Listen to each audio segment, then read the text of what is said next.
ቸር አገልጋይ ማነው?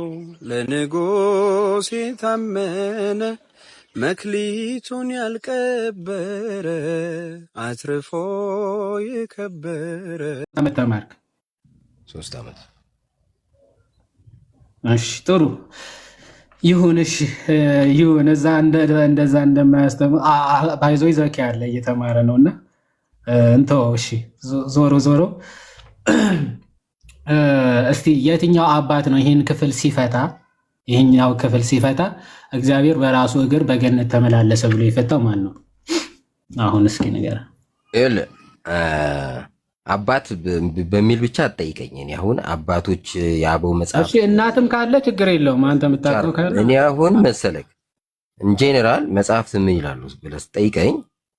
እግዚአብሔር ለምሳሌ ምን አድርጎታል ይላል።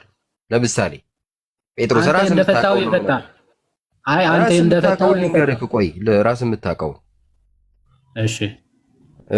ለጴጥሮስ ለምሳሌ ዓለምን በእጁ ይዞ አሳየው ይላል አይደል እንዴ?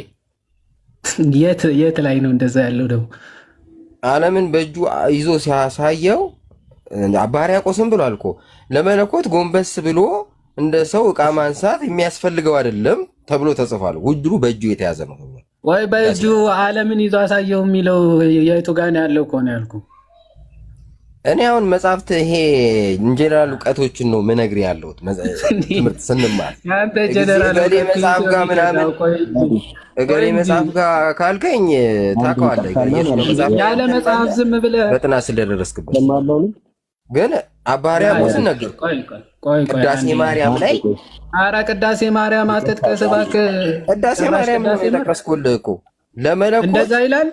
አዎ ለመለኮት ጎንበስ ብሎ ዕቃ ለማንሳት ጎንበስ ማለት የሚያስፈልገው አይደለም፣ ሁሉ በእጁ የተያዘ ነው ይላል ቅዳሴ ማርያም ሁሉ የሚቀደስ። ኧረ በስመ አብ። ስለዚህ አሁን እግዚአብሔር አንዴ ቆይ በቃ ኧረ በስመ አብ ቆይ አንዴ ስለዚህ ትላለህ እንዴ? እንደጠቀሰ ሰው ቆይ አንዴ እንትኑን ክፈቷ አንዴ ዘኪ ክፍል ውስጥ ይከፈት። አይ እንትን ስለሚል ማለት ነው ይዋዲ ልጁ ይሄ መለኮት ራሱ አንድ መለኮት ብሎ የሚያምን አይመስለኝም። እና እንደው አካላቶቹ ጋር ከመሄድ በፊት ይሄኛውን ራሱ ቢቀድም 3 መለኮት ብሎ ነው የሚያምነው። እና መጀመሪያ እሱ ላይ ይወራሻል ቢቀድም እሱን ጠይቀው። መለኮትም ነው እንደ የሚያምነው። ኧረ በስመ አብ። ኧረ ትራይቴዝ ትንሽ ርዕሱን ከዝቅ አድርገው አንዴ መጀመሪያ ይሄን ክፍል የጠቀሰው ክፍል ዝም ብሎ መጽሐፍ አይጠቅስም፣ ዝም ብሎ ስለሆነ እየጠቀሰ ያለው። እሺ ቆይ ይታያል ጽሑፉ። ምናልባት የቅዱስ ዮሐንስ አፈወርቅ የኦሪት ዘፍጥረት ኮሜንታሪ ነው ይሄ። ኦሪት ዘፍጥረት ይታያቸዋል። ቅዱስ ዮሐንስ አፈወርቅ እንዳስተማረው ድርሳን 1-18 ላይ በራሱ እግር መጣ አልከኝ። ያው እስቲ ቅዱስ ዮሐንስ አፈወርቅ ምን ብሎ እንደሚፈታ ላሳይ።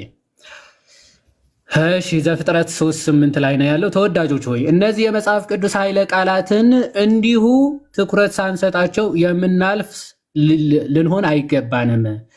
ዳግመኛም ስለ እኛ መዳን ተብለው በእኛ መጠን በደንብዩ በእኛ መጠን እኛ ልንረዳው በምንችለው ልክ የተነገሩ ንግግሮች ናቸውና አፋዊ ትርጉማቸውን ብቻ ልንመለከት አይገባንም ይላል። አፋዊ ዝም ብሎ በእኛ መጠን ውርድ ብሎ ቃላቶቹ ስለተጻፉ በዛው መረዳት ልንረዳቸው አይገባም ይላል። ኦኬ ይልና እንዲህ ይላል። እስኪ ንገሩኝ ይላል። እስኪ ንገሩኝ የተነገረውን ኃይለ ቃል ለእግዚአብሔር ባህሪ እንደሚስማማ አድርገን ኦኬ እና እዩ በደንብ የተነገረውን ኃይለ ቃል ለእግዚአብሔር ባህሪ እንደሚስማማ አድርገን ካልተቀበል ነው ብዙ የሚቃረኑ የሚመስሉ ነገሮችን እንዴት ልናስወግዳቸው እንችላለን? ኦኬ ለእግዚአብሔር ባህሪ የሚስማማ አድርገን መቀበል መቻል አለብን ነው እያለ ያለ። እሺ ምን ማለት ነው? ስለዚህ ኃይለ ቃሉን ከመጀመሪያ አንስተን እንመልከተው ይላል። ቀኑ በመሸ ጊዜ የእግዚአብሔርን የአምላክን ድምፅ ከገነት ውስጥ ሲመላለስ ሰሙ ነው የሚለው ይላል። ምን እያልከን ነው ይላል። ምን እያልከን ነው? እግዚአብሔር ተመላለሰ? እንደ ሰው የሚታጠፍና የሚዘረጋ እግር እየሰጠነው ነውን? ወዳጃችን አዎ በራሱ እግር ሲመላለስ ነበር አለ። እንደው እንደ ሰው የሚታጠፍና የሚዘረጋ እግር ለእግዚአብሔር እየሰጠው ነው። ኦኬ እግዚአብሔር ከህሊናት ሁሉ የራቀ አይደለምን? እንዴት ለእግዚአብሔር እንዴት እላለህ? ከህሊና ሁሉ የራቀው እግዚአብሔር የሚታጠፍ የሚዘረጋ እግር እንዴት ትሰጣለህ? በፍጹም ይላል። እግዚአብሔር አልተመላለሰም። ዲባንክድ ማለት እግዚአብሔር ምን አላለም? አልተመላለሰም። እንዲህ ያለውን ሐሳብ ከእናንተ ዘንድ አስወግዱ።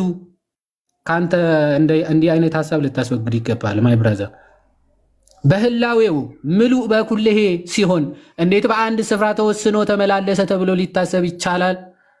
በሙሉ የሞላው እግዚአብሔር በዛች ስፍራ እንዴት ተመላለሰ ራሱስ ሊባል ይችላል? ሰማይ ዙፋኑ ነው፣ ምድርም የእግሩ መረገጫ ነች የተባለው አምላክ ታዲያ በገነት ውስጥ ተወስኖ ተመላለሰ ስንል ልንልስ እንችላለንን? ጤነኛ አእምሮ ያለው ሰው እንዴት እንደዚህ ብሎ ራሱ ሊናገር ይችላል? ይሄ ያለው እንግዲህ ማን ነው? ቅዱስ ዮሐንስ አፈወርቅ። ጤነኛ አእምሮ ያለው ሰው እንደዚህ ብሎ ሊያስብ በጭራሽ አይችልም አለ። ስለዚህ ምን እያለን ይሆን ቅዱስ ዮሐንስ አፈወርቅ? እንዲህ ብሎ ያሰበ ሰው ጤነኛ አእምሮ ራሱ ያለው አይመስለኝም አለ ቅዱስ ዮሐንስ አፈወርቅ። ሰው እንዲህ ብለን ልናስብ አይገባም ነው። ከእንደዚህ አይነት ሀሳብ ይራቅ ይልና እንኳን ለእግዚአብሔር ይቅርና ለመላእክትስ እንኳን እንደዚህ ልናስብ አይገባም እያለ ያብራራል። ዞሮ ዞሮ ለእግዚአብሔር እንደዚህ አይነት በሰውኛ ወይም ደግሞ አንትሮፖሞርፊክ አገላለጾች ሲገለጹ አንትሮፖሞርፊዝም ይባላል። ወይም ደግሞ ሰው በሰውኛ አገላለጽ ማለት ነው እንጂ እግዚአብሔር እንደዚህ እያደረገን ልናስበው በጭራሽ ራሱ አይገባም፣ በጭራሽ አይገባም ነው ሐሳቡ። ይሄንን አሁን እግዚአብሔር እግር የለውም እጅ የለውም አይን የለውም ልትለን ነው መጨረሻ ላይ? እንግዲህ አንተ አለው ካልክ እንደዚህ ማለት የአካል ክፍላቶች አይን፣ እጅ፣ ክንፍ አለው ተብሎ ተጽፏል መጽሐፍ ቅዱስ ላይ አይደል? በክንፎቹ ተብሎ ተጽፏል። ክንፍ አለው እግዚአብሔር። እሱ ምሳሌያዊ ነው፣ ምሳሌያዊ ነው። እንዴት ምሳሌያዊ መሆኑ? በመልክ ደረጃ መልክ የሚባለው ከራስ ፀጉር እስከ እግር ጥፍር ነው። ለምሳሌ ለስላሴ ፍጹም ገጽ፣ ፍጹም አካል አላቸው። እያንዳንዳቸው ከራስ ፀጉር እስከ እግር ጥፍር መልክ አላቸው። ያ ማለት ማንን ይመስላል? ሰውን የራስ ፀጉር አላቸው። ቆይ አንዴ። አዎ ራስም አላቸው ማለት ራሱ ምን ማድረግ ያለ? ቆይ ራሱስ ምን ይላል? አሁን አንተ ይሄን ጠቀስክ አይደል ዮሐንስ? ቆይ አንዴ መጠይቀን መልስ አንዴ። ቆይ እኔ ቅዱስ ዮሐንስ አፈወርቅ የራስ ሎጂክ ከሆነ ቆይ አንዴ በራስ ሎጂክ መልስ ይላል። ራስ አለ። ቆይ እሺ ራስ አለው እግዚአብሔር? አዎ እሺ ራሱ ምን እንደው የሚያደርግበት?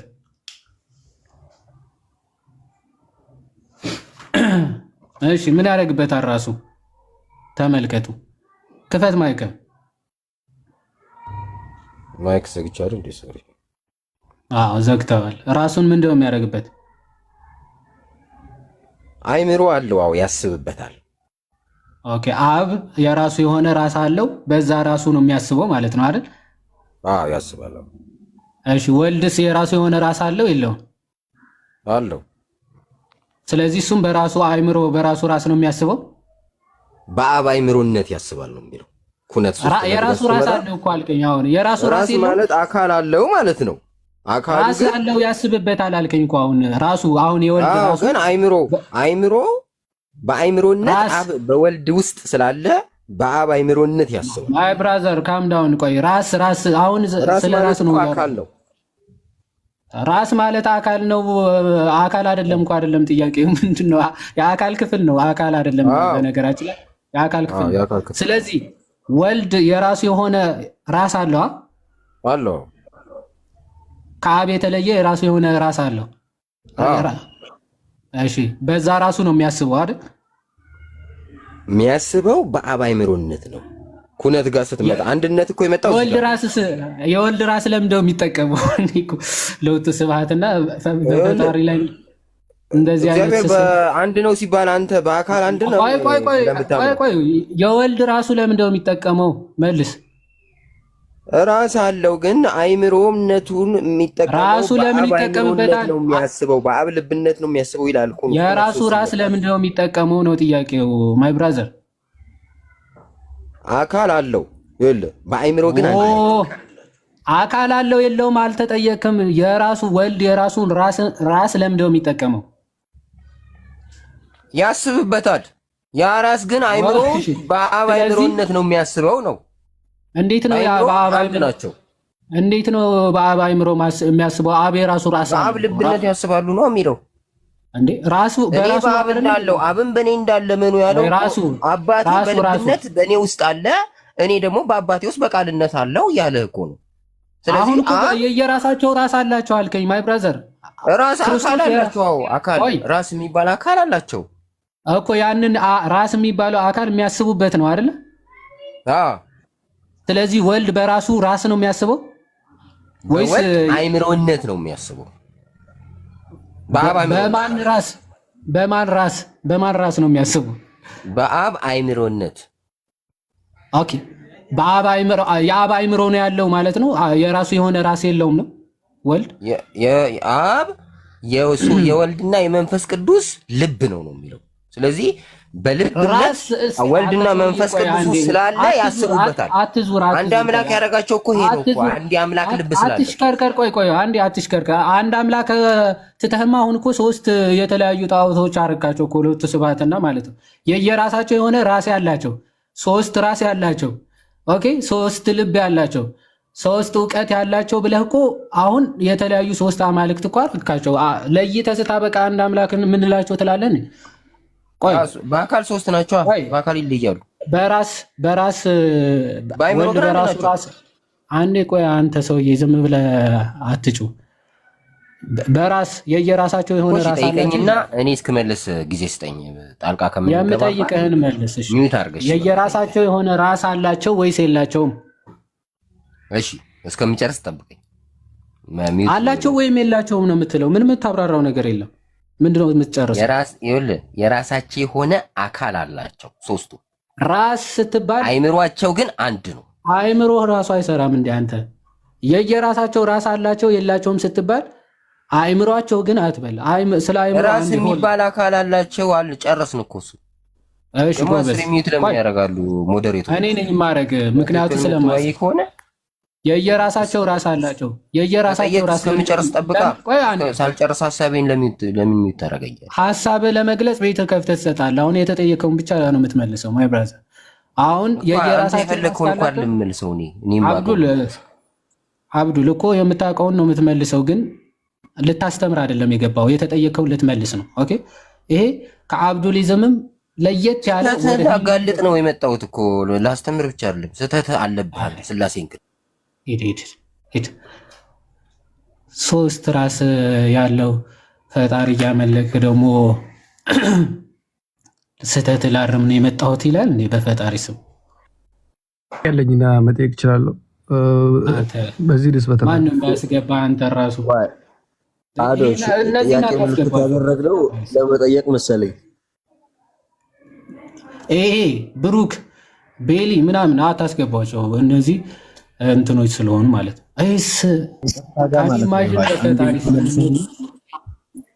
ይቺ ሶስት መለኮት ያለውን ከየት እንዳመጣ ይንገረንና ይውረድ ማለት ሰውም እንዲሰማው ማለት ነው። ሶስት መለኮት እንደሚያምን ሰው እንዲያውቀው። ምን ሶስት መለኮት ይገርማል እንዴ? አሁን ይህ ሰውዬ ምንድነው ሶስት የራሳቸው ራስ አላቸው እያለ ምን በየራሳቸው ዘጠኝ ያደረገው አባዛው እኮ አሁን ምን እኔ ከዚህ ጋር ምን ታወራለህ? ሶስት የየራሳቸው ራስ ባይዘው ልብ ራሱ ልመጣለት እኮ ነው እየሄደ አይምሮ ይላል። አይምሮ ራሱ ልመጣለት ነበር፣ ልብም ልመጣለት እኮ ነው። ግን ማይ ጉድነስ እንደዚህ ነው የምታምኑ እንዴ? ታዲያ በአብ ልብነት የሚባለው ትምህርት እኮ ጭራሽ የየራሳቸው ሀሳብ የሚያስቡ ከሆነ በአብ ልብነት የኩነት ትምህርት ራሱ ገና አንተ ቅዱስ ጳውሎስ ተምሬያለሁ ትላለህ እንዴ? ማይ ብራዘር አንተ እንኳን ወይ ሙስሊሞቹ እኔ ጳውሎስ የሚል ትምህርት ቤት መክፈታቸውን መቻወቅኩኝ ብለው ከባድ እኮ እኔ አንዳንድ ጊዜ ደግሞ ድፍረቱ ትፈሩኛላችሁ ምናምን ማለት እኮ ነው። የሳብኩት እኮ እንደዛ ሲጽፍ አይቼው ነው። እና እንደዚህ አይነት የእውቀት ክፍተት ብዙ ጊዜ አንዳንድ ሰዎች እንዲማሩ ያነቃቸዋል፣ ለአንዳንዶች ግን አጉል የሆነ ድፍረት ነው የሚሰጣቸውና እንደዚህ አይነት ድፍረት በጣም ከባድ ነው። የምናወራው ስለ አምላክ ነው እና ይሄ የምንናገራቸውን ነገሮች በጣም መጠንቀቅ አለብን። ዝም ብሎ አፍ እንዳመጣ አይወራም። አሁን አካል የሚለውን እኔ የመረዳት እንትኑም መስሎ ነበረ ማለት እንዲሁ በቃ ሊትራሊ ተረድቶት በቃ ትርጓሜ ምናምን ትንሳኤል የተረዳው በቅንነትም መስሎ ነበርና ግን ትዕቢትም አለበት። ላስተምርህ እኮ ነው ምናምን ይላልና አይሆንም። በትዕቢትም ባለማወቅም አይሆንም እና ትንሽ ጥንቃቄ ያስፈልጋል። ፕላስ ብዙ አይነት ፋላሲዎች ያመጣበታል፣ ብዙ አይነት እንትኖች ማለት ነው።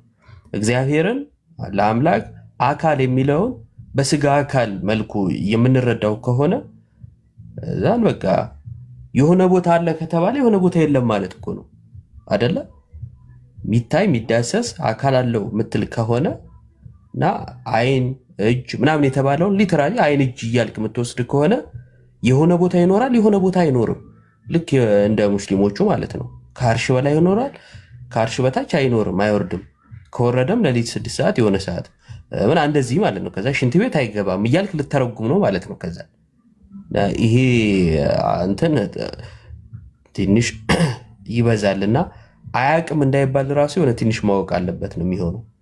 እና ወንድሜ ትዕቢት ምናምን ይቅር፣ ጌታን ምንም አይጠቅም። በቃ ሙሉ አይደለንም በእውቀት ሁላችንም፣ ግን ያንተ ደግሞ በጣም ይብሳል። ከዛ ላስተምራችሁ ምናምን እንደዚህ ያልክ ደግሞ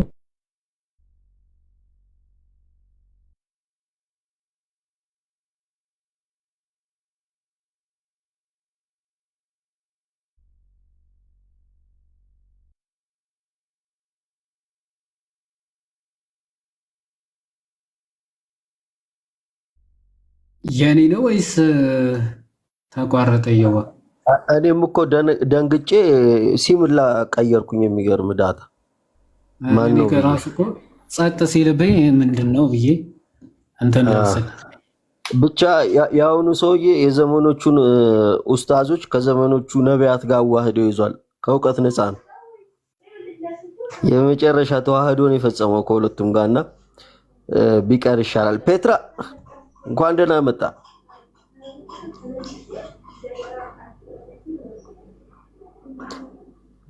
ጴጥሮሳዊ ይሰማል ድምጽ? ስራ ላይ ሆኜ ነው። አንዴ ስራ ላይ ሆኜ አንድ ለማይክ ስራ ላይ ሆኜ የገባው ባንዴ።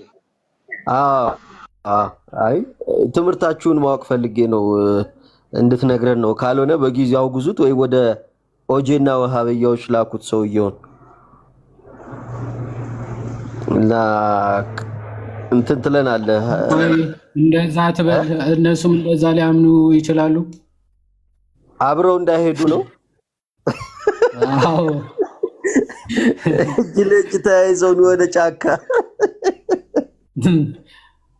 ኑ አብረን እንገንባ እንዳይሉ የሆነ ከኢስላ ክሪስት የሚባል የሙስሊምና የክርስቲያን እንደዚህ እንዳይገነባ ይሄ ልጅ ትክክል። አይ ሙሌ አንዴ ሙሌ ማምና አንዴ ግባና የእናንተንም እምነት ትነግረናለህ።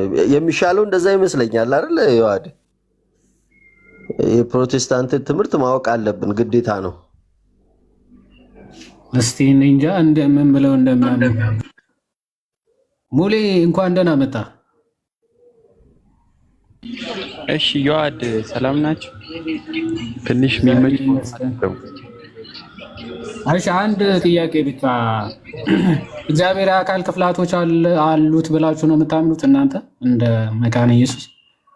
ማለት አይና አረ እንደ መካነ ኢየሱስ አትበል፣ እንደ ፕሮቴስታንት ማለት ሊትራል የሆነ ቦዲ ልክ እኛ እንዳለን አይን፣ ጆሮ፣ አፍንጫ ምናምን እነዚህ አካል አይ በእርግጥ ይሄ አንትሮፖሞርፊዝምን ታምናላችሁ አይደል?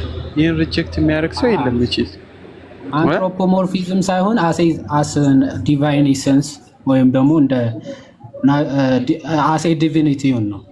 ይህ መገለጦቹ ምናምን ሳይሆን ኖርማሊ አክቹዋል ኤግዚስተንሱ ማለት ነው። አይ እንደዛ እናምንም። ኧረ እንደዛ ኤክስፕሌን የእንትና መጽሐፍ አለ። ምናልባት አንድ ፕሮፌሰር የጻፈው ዳንኤል ቶምበርሊን የሚባል አንድ ፕሮፌሰር የጻፈው መጽሐፍ አለ አንትሮፖሞርፊዝምን የሚያብራራበት። በተለይ በቃ እንደዛ ሊትራል የሆነ አይደለም፣ በሰውኛ አገላለጽ የተደረጉ የእግዚአብሔርን እጅ፣ አይን፣ ጆሮ፣ እግር እንደዚህ አይነቶች ሜታሞርፊካል ኤክስፕሬሽን ነው እንጂ ሊትራሊ የሚወሰዱ አይደሉም።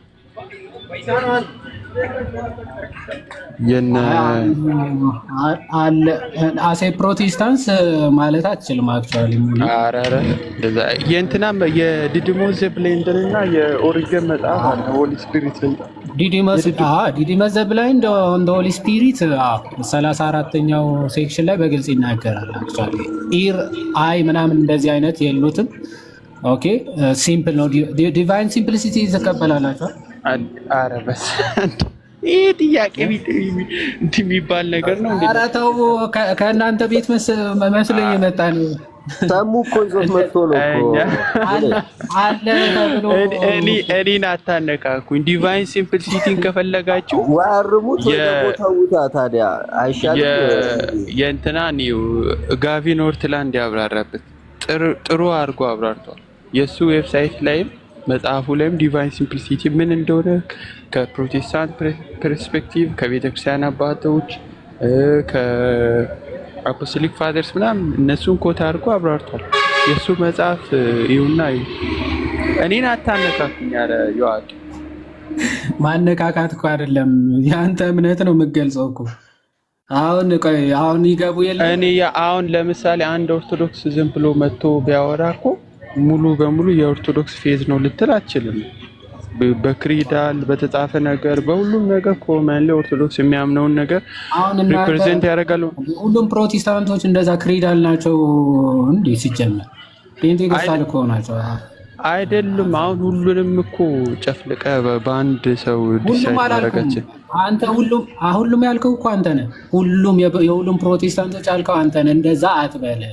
የማያምኑ ስላሉ ኦኬ፣ እንደ መካም ነው አንተ ማውራት ይችላል እያልኩ እንደዛ ነው። እና ሲጀመር እንደዛ አይነት ነገር ያለ አይነት ፕሮቴስታንቲዝም ውስጥ የለም። የፕሮቴስታንት ጸሐፊያን እንደዚህ አንትሮፖሞርፊዝምን ማለት የእግዚአብሔርን አካል ሊትራሊ እንደዛ ይወሰዳል የሚለው ነገር ልክ በአንትሮፖሞርፊዝም ኤክስፕሌን የሚደረገው ያ ደግሞ ምንም ኩዌሽኔብል ነገር አይደለም።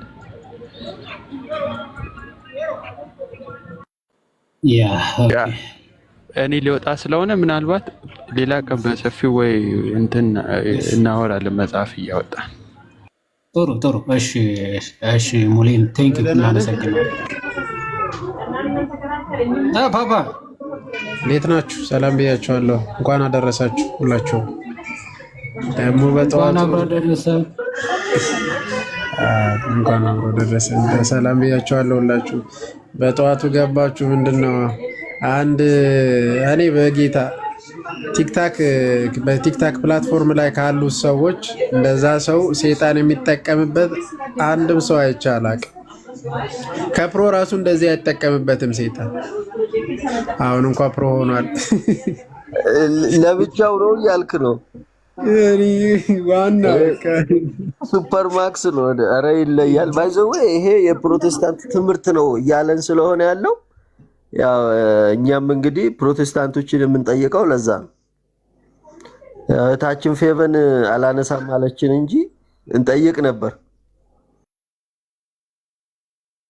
ይህ ትምህርት በጌታ ማለት እኔ አንዳንዴ በቃ እኛን ለመቃወም ብቻ ጀስት ይህንን እንትን ለመቃወም ብቻ የፕሮቴስታንትን ያልሆነ ለፕሮቴስታንት መስጠት የኛ ያ የሆነውን ደግሞ አይ እናንተ አይደለም ማለት በቃ የማይቀበጣጥረው ነገር የለም። በጣም እኮ ነው የሚያሳዝነው። በቃ አልሆነለትም። ይሄ ሰው ቢሆን ቢተውጥ መልካም ነበረ። ዮሐዴ ስላሴ ስዕል እናንተ ናቸው የሰራችሁት አይነቱን ብለው የእግዚአብሔር አካላትን ከስላሴ ስዕል ጋር እያገናኙ ነው ኮመንት ላይ እና ትንሽ ስላሴ ስዕል ላይ ሄድበት እስቲ የተወሰነ ብቻ ስለ ስዕሉ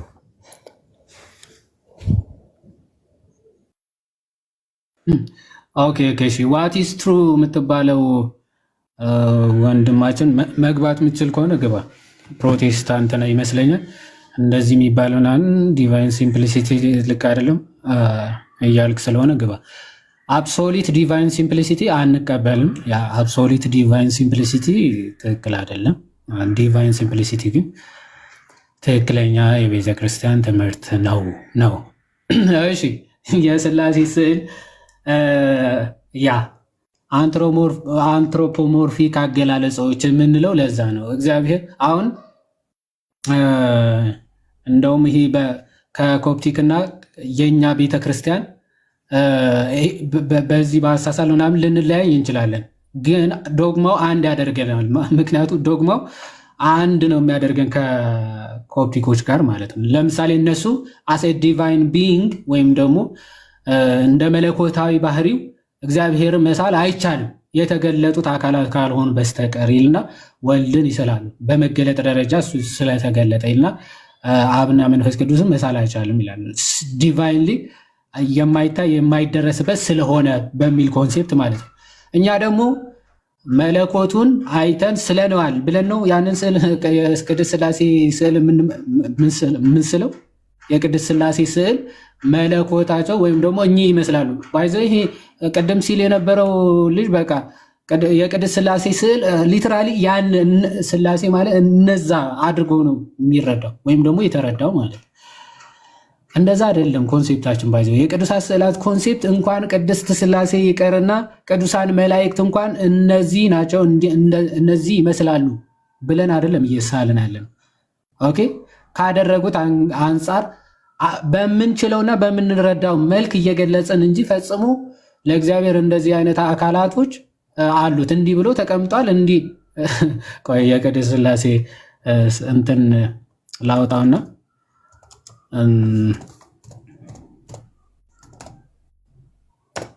ቅድም እኮ ቅዱስ ዮሐንስ አፈወርቅ ተናገረ።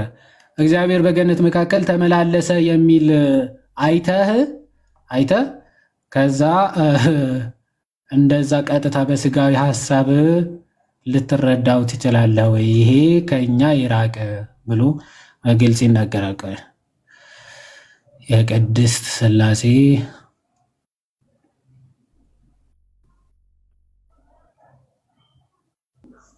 ሰላም ነይ ግቢ፣ እንፈልግሻለን።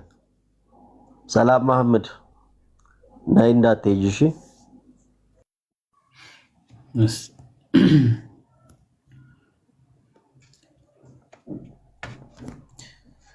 አሁን ለምሳሌ ይሄንን ስዕል እንውሰድና ቅድስት ሥላሴ ይሄንን ነው የሚመስሉት እያልን ነው።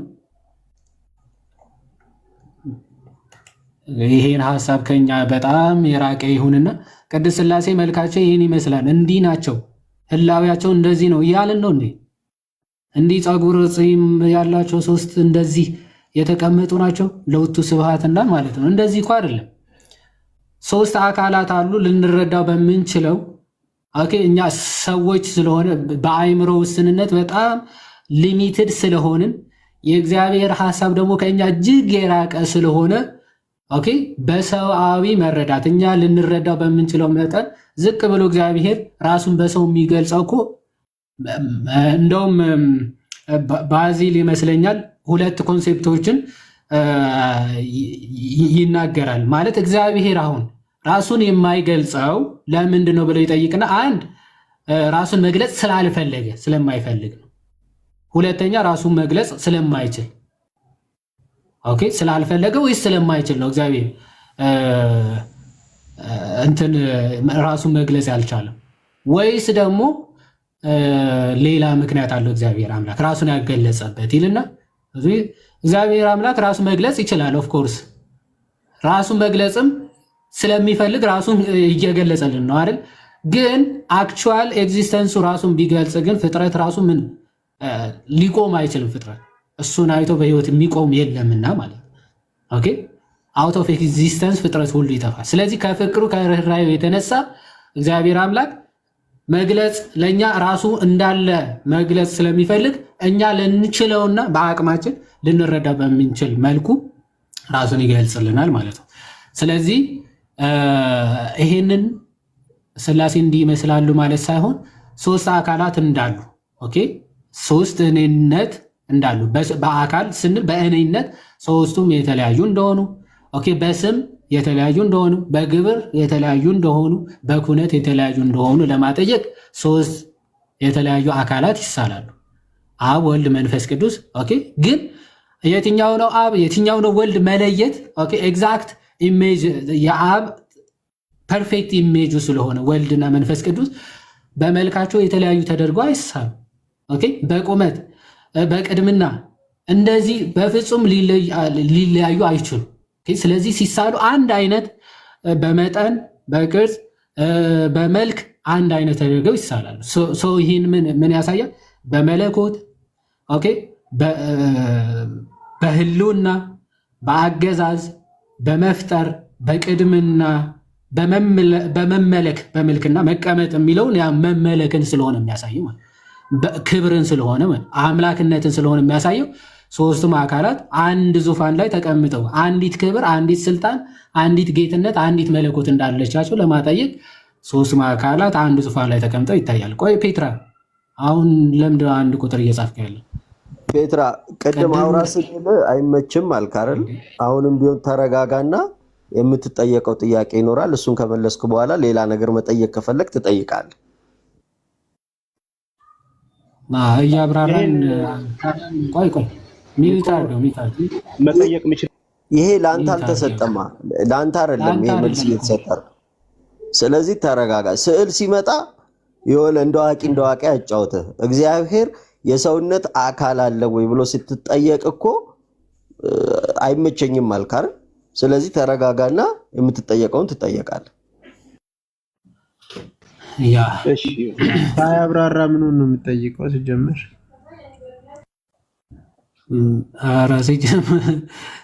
ሲጀመር ስለ ስዕል አይደለም ኮንሴፕታችን። እኛ ለምን የቅድስት ሥላሴ ስዕል እንደምንጠቀም ነው ኦኬ። ስለዚህ ከዚህ ያንን እንረዳለን። ፕላስ ደግሞ በራእይ እግዚአብሔር ራሱን የገለጠበት መገለጥን ይዘን እንዲህ ይሳላል ማለት ነው። በራእይ በመገለጥ ደረጃ ራሱን የገለጠበት የትንቢተ ዳንኤል ምዕራፍ 7 ላይ አይደል? ትንቢተ ዳንኤል ምዕራፍ 7 ላይ እንደዚህ ኦኬ፣ ቆይ ትንቢተ ዳንኤል ምዕራፍ 7 ላይ እግዚአብሔር ራሱ የገለጠበት መገለጥ አለ። ምን ብሎ ለዳንኤል ተገለጸለት አይደል? ትንቢተ ዳንኤል ምዕራፍ 7 ከቁጥር 10 ጀምሮ እሺ፣ ከቁጥር 9 ጀምሮ ምን ይላል? ዙፋኖቹም እስኪዘረጉ ድረስ አየው፣ በዘመናት የሸመገለ ተቀመጠ፣ ልብሱም እንደ በረዶ ነጭ፣ የራሱም ፀጉር እንደ ጥሩ ጥጥ ነበረ ይላል ኦኬ። የራሱም ፀጉር እንደ ጥሩ ጥጥ ነበረ፣ ዙፋኑ የእሳት ነበልባል ነበረ ይላል አይደል? የእሳት ነበልባል ነበረ ይላል ኦኬ። ያንን ለማጠየቅ እንደዚህ ፀጉራቸው በዘመናት የሸመገለ በዘመናት የሸመገለ ማለት ዘመናትን የሚያስረጅ እንጂ በዘመናት በጊዜ ሂደት የሚያረጅ እንዳልሆነ ፈጣሪ ለማጠየቅ በእንደዚህ አይነት ከዘላለሙ ከጥንቱ ያለ የነበረ እንጂ የሆነ ሰዓት እያደገ መጥቶ ወደ እርጅና የሚመጣ አምላክ አይደለም ኦኬ። የሚመጣ አምላክ አይደለም። ዘንድ ቀጠለ ይዋዴ ላስቸግርና ይሄንን ሰዓት ካለ ኋላ እንትን ትለዋለህ። ፔትራን አዋራው በቃ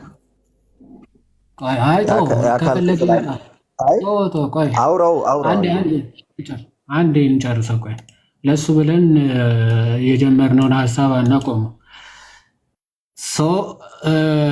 ከዚህ አንጻር የእሳት ዙፋኖች ተዘረጉ አለ። በዘመናት የሸመገለው ተቀመጠ አለ። ልብሱም እንደዚህ ነበረ፣ የራሱም ፀጉር እንዲህ አድርጎ ዲስክራይብ አደረገ። ቅዱስ ዳንኤል ይህንን ትንቢት ይዞ ወይም ደግሞ ይህንን ራእይ ይዞ ኦኬ ለካ እግዚአብሔር እንደዚህ ነው የሚመስለው ብሎ ነው የሚረዳው። ኦኬ እዚህ በቃ ፀጉር ያለው ልብስ የለበሰ ዙፋን ላይ የተቀመጠ እንደዚህ አይነት አምላክ እንድንስል ነው እንደዚህ አይነት መገለጥ እግዚአብሔር ተገለጠ ነው የሚል ኦኬ። በራእይ እግዚአብሔር ለዳንኤል የተገለጠበት መንገድ ነው ኦኬ። ይሄንን መገለጥ ምንድነው የሚያሳየው? በዘመናት የሸመገለ ራሶቹም እንደ በረዶ ነጭ እንደ ጥጥ ነጭ ነበሩ ሲሉ ከዘላለምም የነበረ እንደሆነ ኦኬ፣ በዘመን የማይገደብ በዘመን የማይወሰን እንደሆነና ዘመናትን የሚያሳልፍ እንጂ ዘመን የማይገድበው የዘመናት አስገኚ እንደሆነ የሚያጠይቅ ክፍል ነው። ሰው በዘመናት የሸመገለ ሲል ዘመን መጥቶ ያስረጀው ሳይሆን ዘመናት ራሱ የሚያስረጅ እንደሆነ ይናገራል። እንደዚህ እያለ ይገልጻል። ዳንኤል በዚህ መልኩ አየ። ኢሳይያስ ደግሞ በትንቢተ ኢሳይያስ ምዕራፍ 6 ያየበት መንገድ አለ። እግዚአብሔርን ማለት ትንቢተ ኢሳይያስ ምዕራፍ 6 ከቁጥር 1 ንጉሥ ዖዝያን በሞተበት ዓመት እግዚአብሔርን በረጅም እና ከፍ ባለ ዙፋን ላይ ተቀምጦ አየው ይልና የልብሱም ዘርፍ መቅደሱን ሞልቶት ነበረ ይላል። ኦኬ፣ የልብሱን ዘርፍ መቅደሱን ምን ሞልቶት ነበረ? ሱራፌልም ከእርሱ በላይ ቆመው ነበረ፣ ለእያንዳንዱም 6 ክንፍ ተሰጣቸው፣ ቅዱስ ቅዱስ እያሉ ያመሰግኑት ነበር ይላል። ትንቢተ ሕዝቅኤል ላይ ደግሞ ስንሄድ ስንመለከት እግዚአብሔርን አይኖቹ የእሳት ነበልባል ይመስሉ ነበር፣ እንዲህ እያለ በራእይ ምን ይላል ይገልጻል። እነዚህን የመጽሐፍ ቅዱስ መገለጦችን እንይዝና እግዚአብሔር ዘለዓለማዊነቱ በአካል 3 መሆኑ በመለኮት አንድ መሆኑን ለማጠየቅና ለማስረዳት በስዕል መልክ እንገልጻለን ማለት ነው። ኦኬ፣ ዓለምን በመፍጠር ዓለምን በማስተዳደር ዓለምን በመግዛት በስልጣን በአገዛዝ በመለኮት አንድ አምላክ መሆናቸውን ለማጠየቅ ኦኬ፣ በመጠን በዙፋን አንድ ተደርገው ይሳላል። በአካል ደግሞ በአካል በስም በግብር 3 መሆናቸውን ለማጠየቅ ደግሞ 3 አካላት ተደርገው ይሳላሉ። ዓለምን አንዳንዴ 3ቱም አካላት ለየብቻ ዓለምን እንደዚህ የቅድስት ሥላሴ ስዕል ላይ ዓለም እዚህ ጋር የሚታያችሁ ከሆነ ዓለምን በእጆቻቸው የያዙ የሚታያችሁ በመግዛት በማስተዳደር ዓለምን በመፍጠር ማለት ነው። 3ቱም አካላት አንድ ናቸው፣ እኩል ስልጣን ያላቸው ናቸው የሚለውን ለማጠየቅ ነው። አንዳንዴ ደግሞ አንዲት ዓለም ትሳልና 3ቱ አካላት ይዘዋት ይታያል። ኦኬ፣ ሁለቱም ተመሳሳይ ትርጉም ተመሳሳይ መልእክት ነው የሚኖራቸው ማለት ነው። በስልጣን በአገዛዝ በመለኮት አንድ አምላክ መሆናቸውን ለማጠየቅ ዓለምን በመፍጠር በመግዛት በማስተዳደር በማሳለፍ አንድ አምላክ መሆናቸው ዓለምን በዓለም ውስጥ ሳይሆን በዓለም ውስጥም በዓለም ውጭም የመሉ 3 አካላት መሆናቸውም ለማጠየቅ በእጆቻቸው መካከል ተይዛ ዓለም ትመለከቷታላችሁ እንጂ የምርም ዓለም እንደዚህ በእጆቻቸው ይዘው ምናምን ማለት አይደለም። እግዚአብሔር በዓለም ውስጥም ከዓለም ውጭም በቦታ የማይገደብ እሱ ግን ቦታን የሚያሳጣ እንደሆነ ለማጠየቅ እንደዚህ ተደርጎ ይሳላል። ከዛ 4 ኪሩቤሎች ደግሞ ዙፋኑን ይሸከማሉ ተብሎ ተጽፏል። ይሄ ነጩ የሚታየው ዙፋኑ ለማጠየቅ ነው። ዙፋን ወይም ደግሞ የእግዚአብሔር ዙፋን ለማጠየቅ ማለት ነው። አንዲት ዙፋን አንዲት መንግስት ለማጠየቅ ማለት ነው። 4ቱ እንስሶች ደግሞ ትንቢተ ሕዝቅኤልም ራእይ መልእክትም ላይ እንደተጻፈው ዙፋኑን የተሸከሙ የተባሉ 4 እንስሶች አሉ። 4ቱ እንስሳቶች በ4ቱ ማዕዘን ይሳላሉ ማለት ነው። ከዚህ አንጻር የቅድስት ሥላሴ ትምህርት ለማስረዳት እንጂ እግዚአብሔር እንዲህ ይመስላል ይሄ በጣም ከኛ የራቀ ይሁን እውነት ለመናገር ይሄን ሐሳብ ማለት ነው። ኦኬ፣ ይቆራረጣል። እሺ፣ ጨርሻለሁ። በደንብ ነው የሰማው። አይቆራረጥም። ቃልዎት ያሰማልን። እንዳይፈረጥጥ ብዬ ነበረ።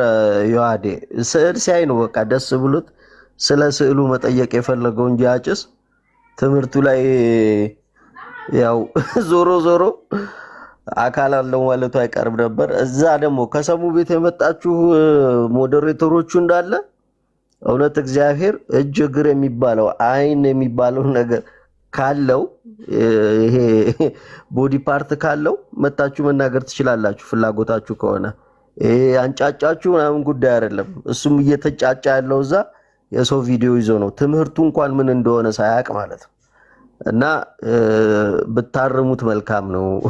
ወዳልሆነ ትምህርት እየወሰዳችሁ ነውና ጠንቀቅ ብትሉ መልካም ነው ብዬ አስባለሁ። መኩዬ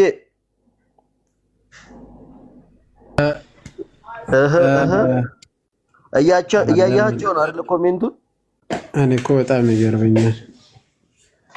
አንዳንዴ በተለይ ፕሮቴስታንቶች ተረጋጉ።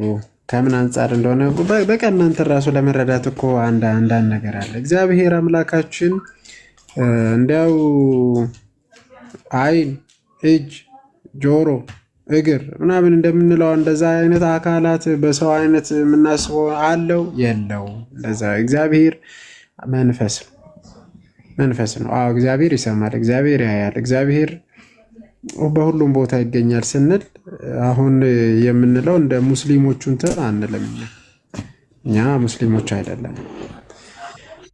እና ፕሮቴስታንቶች ደግሞ ያው እንግዲህ እስቲ እናንተ ቤት ያስገባችሁት እናንተ እያስተማረ ያለው እንደዛ አይነት ትምህርት ስለሆነ አይንም እጅም አለው እንደ ሰው አይነት እያለ ስለሆነ እሱን ሄዳችሁ አስተካክሉ።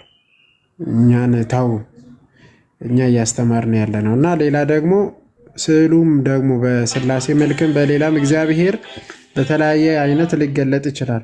ያ ማለት መንፈስ ቅዱስ እኮ እርግብ አይደለም፣ ግን በእርግብ አምሳል ተገልጧል። መንፈስ ቅዱስ እርግብ ነው ልንል ነው? አይደለም። መንፈስ ቅዱስ እርግብ ሳይሆን በእርግብ አምሳል ግን ተገለጠ። ስለዚህ በእርግብ አምሳል ይሳላል በተገለጠበት። እግዚአብሔር በእሳት መልክ ተገልጧል። እግዚአብሔር እሳት ነው ቀጥታ? እሳት አይደለም፣ ግን በእሳት አምሳል ስለተገለጠ ለሙሴ የተገለጠበትን ሚንስ ይሳላል።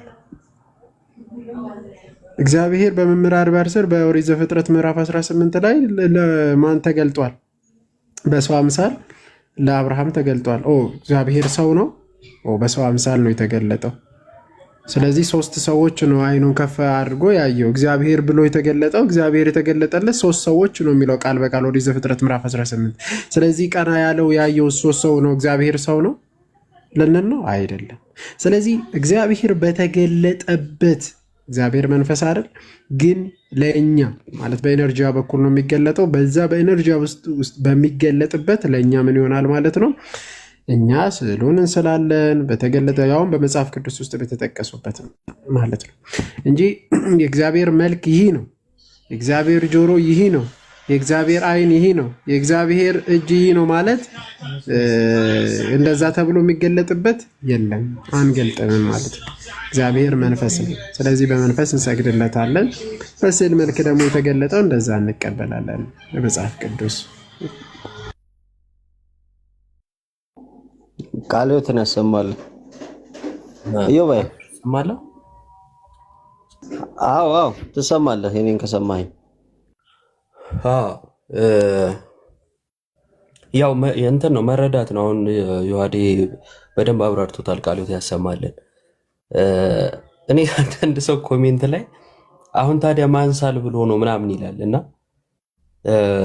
ለምሳሌ አይኖቹ እንደ እሳት ነበልባል ሲል እሳት የሚለው እንዴት ነው የተረዳችሁት?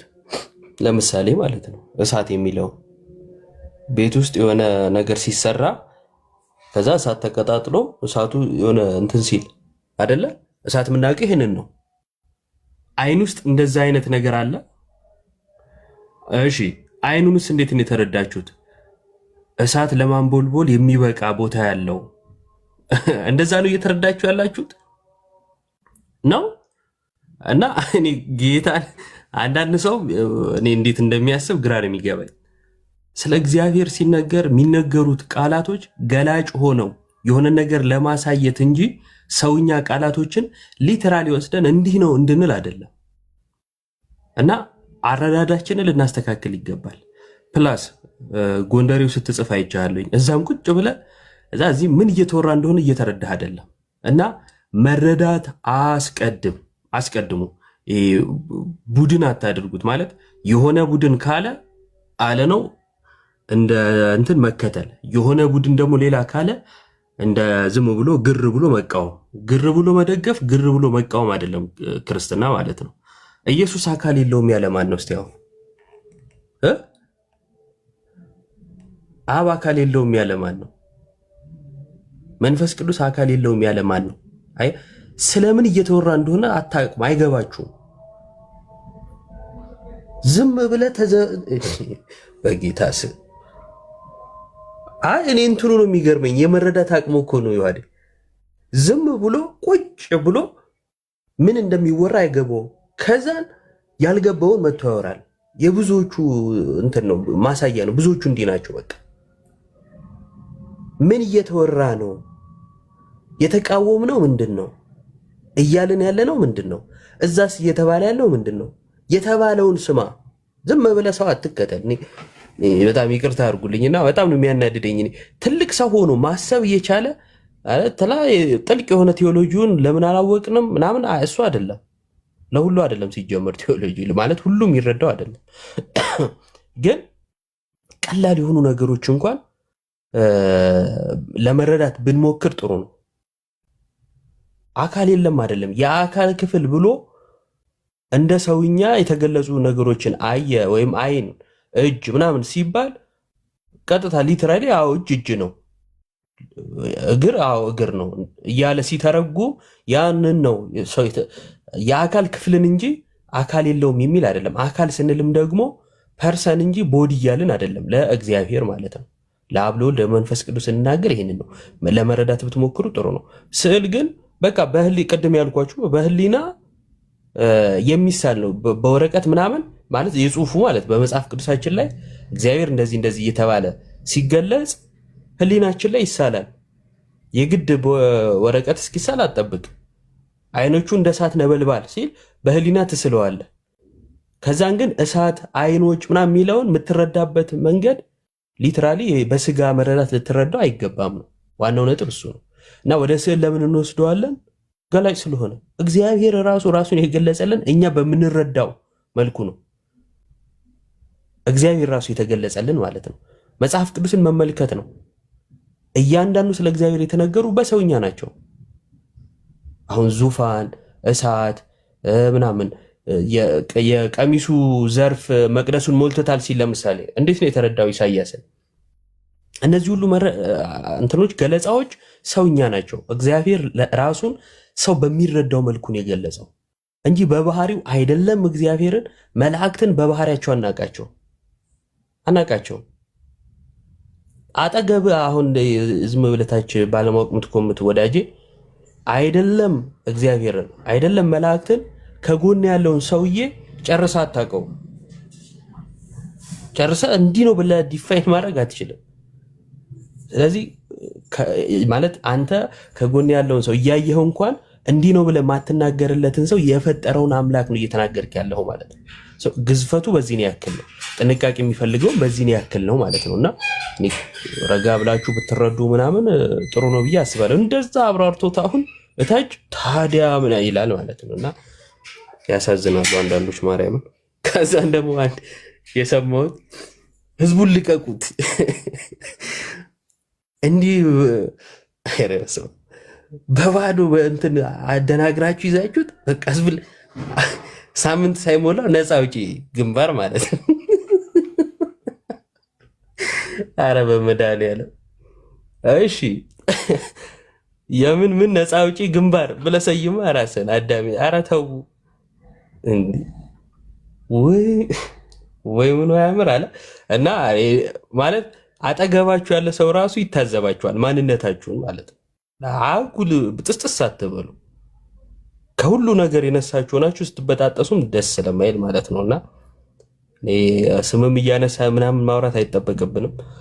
አይደለም ዛሬ ይቅርና አለን ባሉ ሰዓት እንኳን ቼክ የማናረጋቸው ሰዎች ናቸው ከምንም እንትን ስለሆኑ ማለት ነውና አሁንም ያን ያህል ቦታ ከመስጠት እንደው አንጫጫችሁ ምናምን ለምትሉ ግን አምላካችን ሲነካ እኛ ክርስቲያኖች እንዲህ ነው። አምላካችን ላይ የሐሰት የውሸት ነገር እንዲህ ሲወራ አንተ እዩ ጩፋ ሲነካ ነው የሚነዝር ምናምና፣ እኛ ጋር እንደዛ አምላካችን ሲነካ ነው። ለዛ ነው ያልተግባባ ነው ለማለት ነው። አምላካችንን አካል አለው ቦዲ ፓርት አለው ብሎ ሲናገርብን ያው እንግዲህ ግዴታ ነው መልስ መስጠት ስላለብን እና ሰላም እንዴት ነሽ? እስኪ ማየት ክፈች። ሰላም ነው። እንዴት አለሽ? አለን እግዚአብሔር ይመስገን። አሜን አሜን እግዚአብሔር ይመስገን። እንዴት ነው እግዚአብሔር የአካል ክፍል አለው ብለሽ ነው እንደምታምኚው? ከዛ በፊት ኮሜንት ላይ ጻፍችሁ ምን እንደሚለው ባታ ከሌላችሁ ለምን ከፈታችሁ? ምን ማለት ነው? ቦታ ከሌላችሁ ለምን ከፈታችሁ ነው ያልኩት። ለሱ ቦታ እንሰጠውም ያላችሁ ነው። ግን ኦኬ ባይኩን በስህተት ነው። በቃ ቦታ ብለህ ያዘው አስተካክል። ለወሬ ከመቸኮል በፊት ምን መቅደም አለበት? ያሰብነውን ነገር ለመጻፍ ያሰብነውን ነገር ማሰብ ማሰላሰል ይቀድማል። ያው ሰው መሆን አይምሮን መጠቀም ስለሆነ ከእንስሳት የሚለየን ማለት ነው። አንደኛ እሱ ነው። ሁለተኛ ስለ ግለሰቡ ሳይሆን ያወራ ነው ስለ ትምህርቱ ነው። መስማት ከቻልሽና ከሰማሽ ማለት ነው። ስለ ትምህርት ማውራት ደግሞ ለሰውየው ቦታ መስጠት ሳይሆን ስለተወራው ነገር ቦታ መስጠት ነው። ከዛ ሰምታችሁ ነው የከፈታችሁት። ዙሮ ምንም ስለሱም ሆነ ስለምንም ችግር የለብኝም። ስለዚህ እነሱ አንሰማቸውም ቦታ የለንም ስትሉ በቃ ምንም የማትሰሙ ከሆነ እኮ በምን አውቃችሁ ከፈታችሁ? ስለሰማችሁ ነው የከፈታችሁ። እሱ እየተናገረበት እህት አለም አንሰማም እኮ አይደለም ያልነው ቦታ አንሰጥም ማለት ሰውየውን እንደሆነ እንደ ትልቅ አዋቂ እንደ ቴዎሎጂያን እንደዛ አይነት ቦታ ሰጥተን እንደው እሱ እኮ ምናምን ሳይሆን የምንለው የስህተት ነገር ሲወራ ስህተቱ ላይ ምክንያቱም አምላካችን ስለተነካ አምላካችን ላይ የሐሰት ትምህርት ስለተወራ እሱን ዲፌንድ እናደርጋለን። ስለ ግለሰብ ግን ቦታ አንሰጥም ነው ያልነው። ተረዳሽ አሁን? እሺ ችግር የለውም። ስለ ግለሰቡ ችግር የለኝም። ዞሮ ግለሰቡ የተናገረው ትምህርት ላይ እስከመለሳችሁ ድረስ ምንም ልዩነት የለው። በቃ ጥሩ። አሁን ትምህርት ላይ ማውራት ከቻልሽ ማውራትና ትምህርት ላይ ማታወሪ እኮ ታወራታለህ፣ አንተ ታወራታለህ። ባይዘወይ ቦታ ሰጥተነው ምናምንም አይደለም። ካልገባሽ የእኔ ቪዲዮ ላይ ሪያክት ሲያደርግ ስለነበረ ነው። እኔ ቦታ ብንሰጠው እሱ ቤት ነበር ሄደን የሆነ ነገር ምናምን የምንለው፣ ግን ለእነዚህ አይነት ሰዎች ሳይሆን በቃ ኑ እስኪ ተማሩ ምናምን ብለን እናንተንም ጭምር ለማስተማር ነው ቤቱን የከፈተው። እኔ ላይ ቪዲዮ ሪያክት ሲያደርግ እኔ ገብቼ ምናምን ሀሳብ ራሱ ናና ተማር ነው ትምህርት ልናስተምር ነው እና ተማር ነው የተባለው ሰው። ከዛ አንጻር ተረጁ። እሺ ማንም ቦታ ሊሰጠው ራሱ አይችልም። እሺ ችግር የለውም። ቦታ ሰጣቸው ባልሰጣቸው ቢሶ ጥያቄ አይደለም። ያው የምናየው እናያለና አሁን ወደ ሀሳቡ እንሂድና ዮባ አናግራት እስኪ ስለ አካል ክፍለት። እሺ እግዚአብሔር የአካል ክፍሎች አሉት ብለሽ ታምኛለሽ? እግዚአብሔር የማይዳሰስ የማይታይ አካል አለው። የአካል ክፍሎች ነው ያልኩት፣ አካል አይደለም። የአካል ክፍሎች አሉት ወይ? ኦኬ እግዚአብሔር ይሰማና? አዎ ይሰማል። እግዚአብሔር ይናገራል። ትክክል። ስለዚህ ምንም አይነት ነገር ከሌለው እንዴት ነው እግዚአብሔር ይሰማን ይመልሳል ይናገራል የምንለው? የሚዳሰስ ልክ እንደ ሰው አለው ብያለሁ፣ እንደ ሰው ጆሮ ምናምን አለው ብያለሁ። ግን እግዚአብሔር ረቂቅ ነው። በቃ እኛ ልንገልጸው የማንችለው አካል ማንነት አለው። ግን እኮ እየገለጽሽው ነው። ልንገልጸው ማንችለው ከሆነ ዝም ነው የሚባለው። አሁን እየገለጽሽው ነው። ይሰማል፣ ያያል። ስለዚህ ይሰማል፣ ያያል፣ ይሄዳል ምናምን እያልን ነው የምናብራራው ማለት ነው አይደለ? እንደዚህ ስናብራራ የአካል ክፍሎች ያው አካል አላልኩሽም። እሺ አካል አለው። አዎ አካል ምንድነው? እና ካስፈለገን እንትን እንልሻለን። የአካል ክፍሎች አሉት ስላልሽ ለምሳሌ እግዚአብሔር ይሰማል፣ ስለዚህ ጆሮ አለው። እንግዲህ እግዚአብሔር ጆሮ አለው ብሎ አልተጻፈም። እግዚአብሔር መንፈስ ነው የሚለው አለው። ታዲያ ለምን አልሽኝ? አለው ብለሽኝ እኮ ነው። እግዚአብሔር ይሰማና ሲሰማ የሚሰማበት ልክ ነው። አሁን እግዚአብሔር ጆሮ አለው አፍንጫ አለው ብዬ እግዚአብሔርን ልወስነው አልችልም። በቃ እግዚአብሔር ወሰን የለውም፣ ረቂቅ ነው። እዚህ ማንም ሰው አለውም የለውም ልትለው አትችልም። አሁን አንተ አለው የለውም ያልከው በምናምን አንተን ነው። እሺ ጠይቀ እግዚአብሔር ጆሮ የለውም ወይም አይናገርም ያልከው እንዴት ነው? አይናገርም አልኩኝ። አካል የለውም ብለሃል። ያው ካልተናገረ መቼስ አንደበት የለውም። አካል የለውም ብያል። ኧረ ቆይ እስቲ አንዴ ቆይ ተረጋጊ። ይቻላል ነርቨስ ሆነሻል። አካል የለውምም አላልኩም። ተይ ያላልኩትን እንትን አትበይ። አሁን የአካል ክፍሎች ማለት እጅ፣ እግር፣ አይን፣ አፍንጫ ወዘተ እነዚህ ልክ ለሰው አለው እንደምንለው እግዚአብሔር እንደዚህ አሉት አይባልም። እግዚአብሔር ጆሮ አለው ቢባል መስማትን ለማመልከት እንጂ እንደኛ የሆነ የተንጠለጠለ ጆሮ አለው ለማለት አይደለም። እግዚአብሔር በአንደበቱ እንደዚህ ሲባል ብትሰሚ አንደበት ልክኛ ላይ ያለ ከአፍንጫችን በታች ያለ አፍ አለ አይደል? ለእግዚአብሔር እንደዛ አይነት አፍ እንዳትጠብቂ ተናጋሪነቱን ለማሳየት ነው። እንደዚህ ነው የሚተረጎመው ነው እንጂ ወንድምሽ እዛውን ጠበቃ ልቆሚለት የመጣሽው እንዳለው የአካል ክፍሎች አይን፣ እጅ፣ እግር አሉት ብለን አናምንም ያለው አንቺም አላምንም። እሱ እንደዛ ያለበት ምክንያት ኢየሱስ ላይ ነው። ኢየሱስ መቼስ እኔ ያየ አብን አይቷን ብለና ቆይ አንዴ ኢየሱስ ላይ ነው እንጂ አብና መንፈስ ቅዱስ ላይ አይን አፍንጫ የሚባሉት እነዚህ የሉም ብለሽ ነው የምታስቢው የምታምኚው? እኔ የማይታይ ረቂቅ ነው ብዬ ነው የማምነው እንጂ የሚዳሰስ እንደዚህ እንደሰው አለ ረቂቅ አይደለም አላልኩም። እኔ የጠየኩሽን ቃል በቃል መልሺ። እኔ ያልኩሽ ለኢየሱስ ክርስቶስ የምንናገራቸው የሰው የሆኑ ነገሮች አሉ አይደለም? ልክ እንደዚህ ለአብና ለመንፈስ ቅዱስ ወይንም እግዚአብሔር ስትልቆ ያካተታን ወልድና ግን ስለ አብ ከምታወራ ከሆነ አንድ እህት አለ። ምን ያሁን እሺ ይኸውልሽ እግዚአብሔር ብለን ስንናገር ስለ ሥላሴ እየተናገረ ነው። ስለ ክርስቶስ ስናናገር ደግሞ በልዩ ሁኔታ ሰው ስለሆነ ጌታ እየተናገረ ነው። ሰው ከመሆኑ አስቀድሞ በዘላለማዊ አንዴ እህት አለ እግዚአብሔር ወልድ ቃል ከድንግል ማርያም ስጋን ለብሶ ከመምጣቱ በፊት የነበረ በአብ በወልድ በመንፈስ ቅዱስ መካከል ያለ ዘላለማዊ ግንኙነት አለ እና ከዚህ እስከዚህ ማይባል ኑባሬ አለ። እዚህ ላይ ስናወራ ወይንም ደግሞ ከስጋዊም በኋላ በአብና በመንፈስ ቅዱስ ያለውን ስናወራ ማይለያይ ነገር አለ። ልክ ስጋዊ ላይ ስንመጣ ግን ቃልነቱን ሳያጣ ስጋን ገንዘብ አድርጓል፣ ወይም ባለመጠፋፋት ማለት ነው። ስጋን ገንዘብ አድርጓል። ስጋን ገንዘብ ስላደረገ ወልድ እያወራን ከሆነ አዎ ስጋዊ ነው። አብና መንፈስ ቅዱስ ስጋን ስላለበሱ በልዩ ሁኔታ ስለ ወልድ እናወራለን። ስለ እግዚአብሔር ብለን ወይም ስለ ሥላሴ ስናወራ ግን በልዩ ሁኔታ ነው የምናወራው ነው ሐሳቡ። አሁን ከተረዳሽ ለአብና ለመንፈስ ቅዱስ አይን፣ አፍንጫ፣ እግር ምናምን እያልን እንናገራለን ወይስ አንናገርም? እኔ እንደዛ ብዬ አልናገርም። በቃ ሄደሽ ይሄን አስተምረሽ እንደምትመጪ ተስፋ እናደርጋለን። ግን አንድ ጥያቄ ልጠይቅህ። አሁን ለምሳሌ እግዚአብሔር ስንል ወልድንም ያካትታል እኮ። ወልድ ደግሞ አካል አለው። አብን ያየ ወልድን አይቷል እኮ። መልስልኝ አላዳ። አይ በቃ እንደ ቤት አድርጊ። ጨረስኩ በቃ። ምንም ሳትረጂ ሳታቂ ነው ዝም ብለሽ በደመ ነፍስ ነው የገባሽው። ሲጀመርም ግን በቃ ጨረስን። እኛ የፈለግነው ነጥብ እሱ ነበረ። ይህን ከተረዳሽ በቂያችን ነው። ቀጥል። አይ ዮባ አንድ ነው እያለች ከሆነ ታዲያ አብም ኢየሱስም አንድ ነው እያለች እኮ ነው። በሌላ ቋንቋ የወልድን አካል ለአብ እየሰጠች ከሆነ አብ ኢየሱስ ነው እያለች ነው።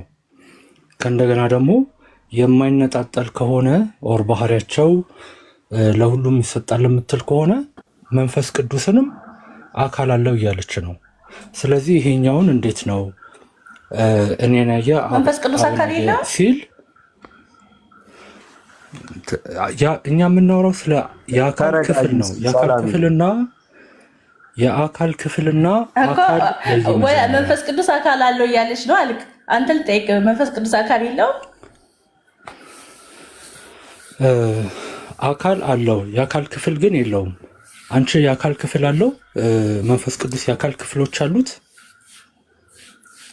እኔ ስለ አካል ነው የጠየኩ እንጂ ስለ አካል ክፍሎች አልጠየኩም። መንፈስ ቅዱስ በእኛ ውስጥ የሚኖር እንደሆነ አውቃለሁ። ስለዚህ እንደዛ ከሆነ እኔና አብ አንድ ነን። ግን አሁን ኢዮብ ስለ ሥላሴ አንድ ጊዜ ቅድም ያለውን የምትመልስልኝ አንድ ጊዜማ አትበይ። ካልተረጋጋሽ ምንም ነገር መስማት አትችይም። እኔን ያየ አብን አየ ብለሽ ጀስቲፋይ ልታደርጊ የሞከርሽው የክርስቶስን አካላዊ አይደለ በሰው የተገለጸበትን ነው። ስለዚህ አሁን ክርስቶስ የአካል ክፍሎች አሉት። ልክ ክርስቶስ የአካል ክፍሎች እንዳሉት አብም የአካል ክፍሎች አሉት ወይ ነው ዋና ጥያቄው። እሺ ቅድም ኢዮብ እግዚአብሔር ስንል ስለ ሥላሴ ነው የምናወራው ብሏል። ስለዚህ ከሥላሴ ክፍል ደግሞ አንዱ ወልድ ነው። ወልድ ደግሞ በአካል ተገልጧል። ስለዚህ አካል አለው ማለት ነው ወልድ። በወልድ ውስጥ ደግሞ እግዚአብሔር ራሱን ይገልጧል። እግዚአብሔር ወልድ ስንል የሆነ የተለየ ሰው ብቻ አይደለም፣ ሰውም አምላክም ነው።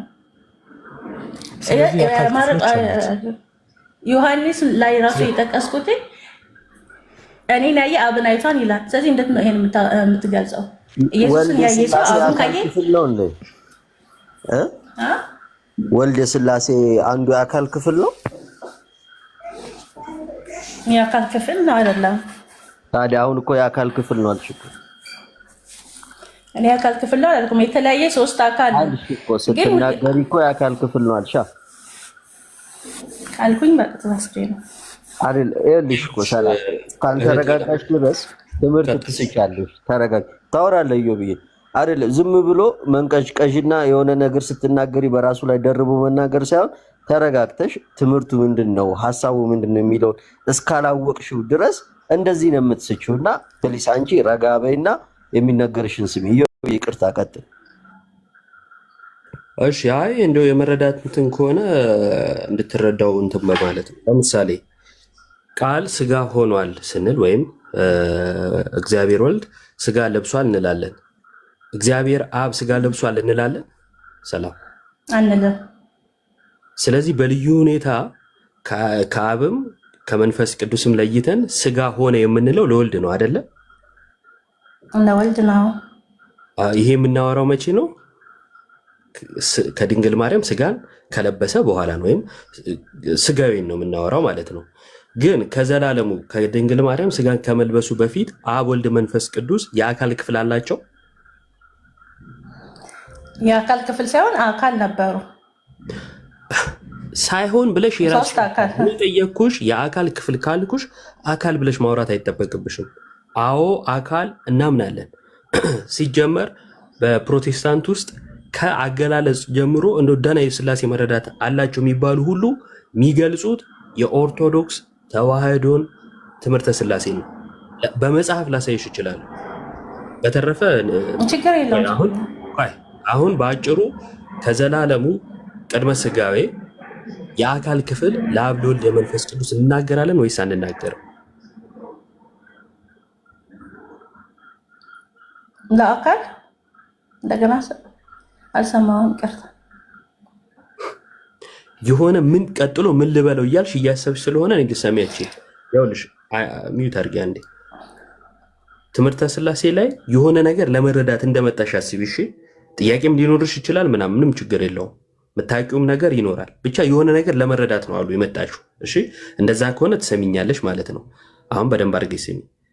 ቅድመ ስጋዌ ለአብ ለወልድ ለመንፈስ ቅዱስ የአካል ክፍል አላቸው ተብሎ ይነገራል ወይስ አይነገርም? አይነገርም። በጣም ጥሩ። ድህረ ስጋዌ ለአብና ለመንፈስ ቅዱስ የአካል ክፍል አላቸው ተብሎ ይነገራል ወይስ አይነገርም? ከስጋዊ በኋላ ማለት ነው። ድህረ ስጋዊ ለወልድና ለመንፈስ ቅዱስ አይነገርም። ለአብና ለመንፈስ ቅዱስ አይነገርም። በጣም ጥሩ። ስለዚህ የአካል ክፍል የምንናገረው ለማ ብቻ ነው? ለወልድ። እሱም ምን ስላደረገ? ከቅድስት ድንግል ማርያም ስጋ ነስቶ ሰው ስለሆነ አይደለ እኮ። ግን ወልድ ስንል እንለየዋለን ወይ ነው በሥላሴ ትምህርት ውስጥ? አዎ። ታዲያ አብን ወልድ ትይዋለሽ እንዴ? አብን ወልድ ትይዋለሽ? አልለውም። መንፈስ ቅዱስንስ? እሱንም አልልም። በቃ ታዲያ ይኸው ለየሽ እኮ። ወልድ አልሽ ለይተሽ፣ ከአብም ከመንፈስ ቅዱስም ለይተሽ ወልድ አልሽ። ስለዚህ ወልድ ስንል ልጅ እያልን ነው።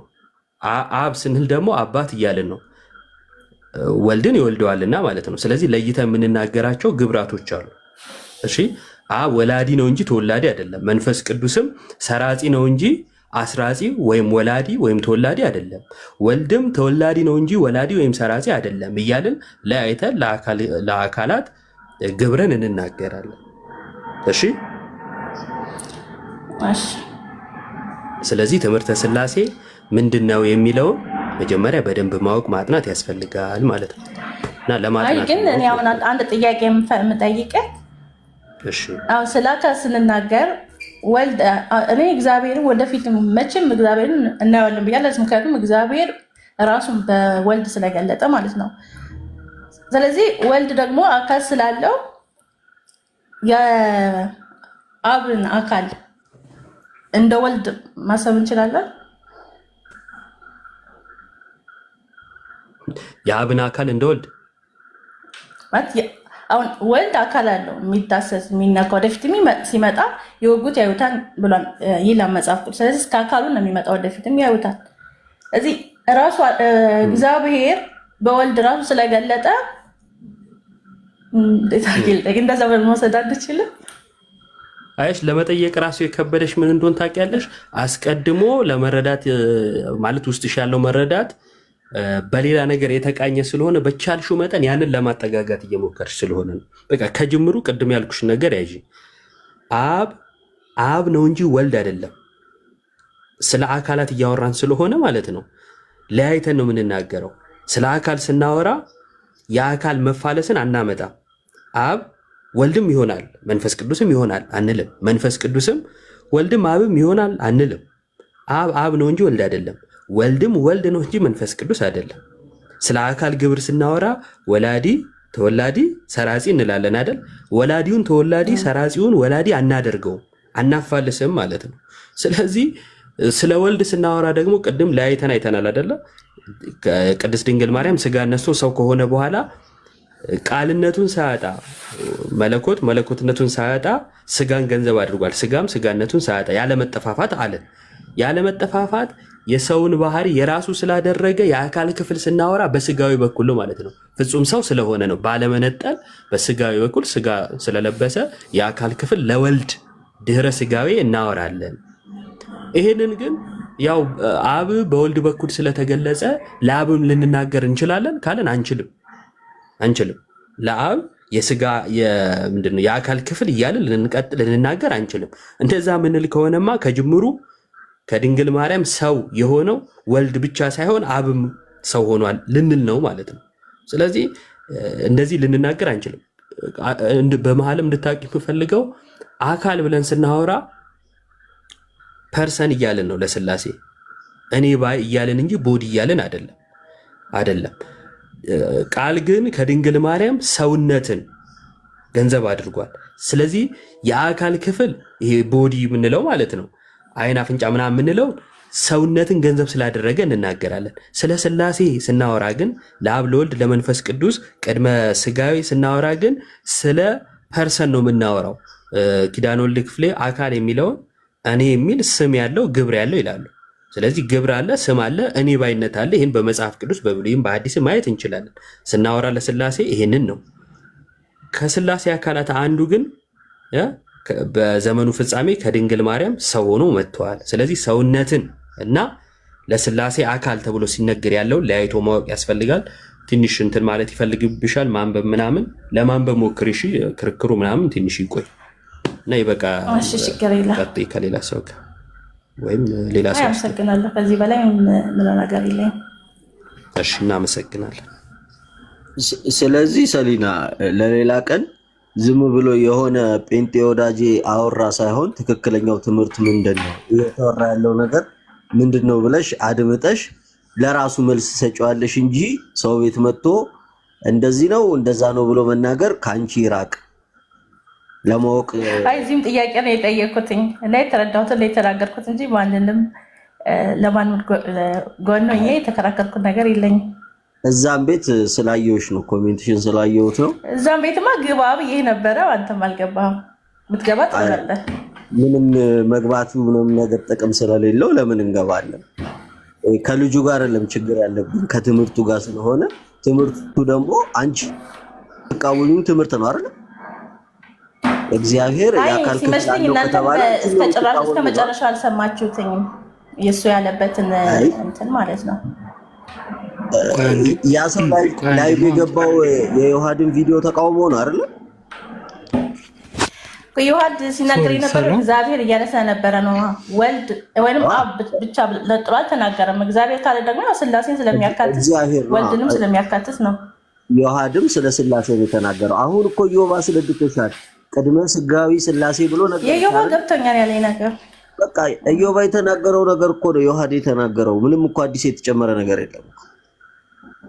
አይሽ አለመረዳት ነው ወይ እንግሊዘኛ ሲሆንብሽ ከብዶሽ መጣመም እንጂ ዮሐድ የመለሰው ለሙስሊሞች እንደሆነና ሙስሊሞቹ ያነሱት ነጥብ ምን እንደነበረ ግልጽ ነበረ። ከጠማማ ሀሳብ የመነጨ ነው። ሲጀመር እሱ ላይ እንትን ላይ የሆነ ትኩረት ፍለጋ እንደሆነ ግልጽ ነው። እና ያን ያህል ጊዜ መፍጀት አያስፈልግም። እታች ሆነሽ ተከታታይ በቃ እህታችን።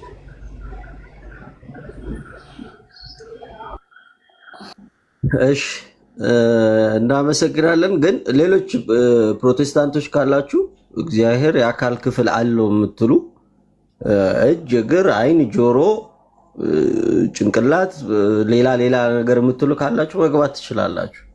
የዛን ሰው ትምህርት የምትቀበሉ ብትሆኑ ማለት ነው። አማም እኮ አለው እያሉ እኮ ነው። አሁን እኮ ከባድ እኮ ነው።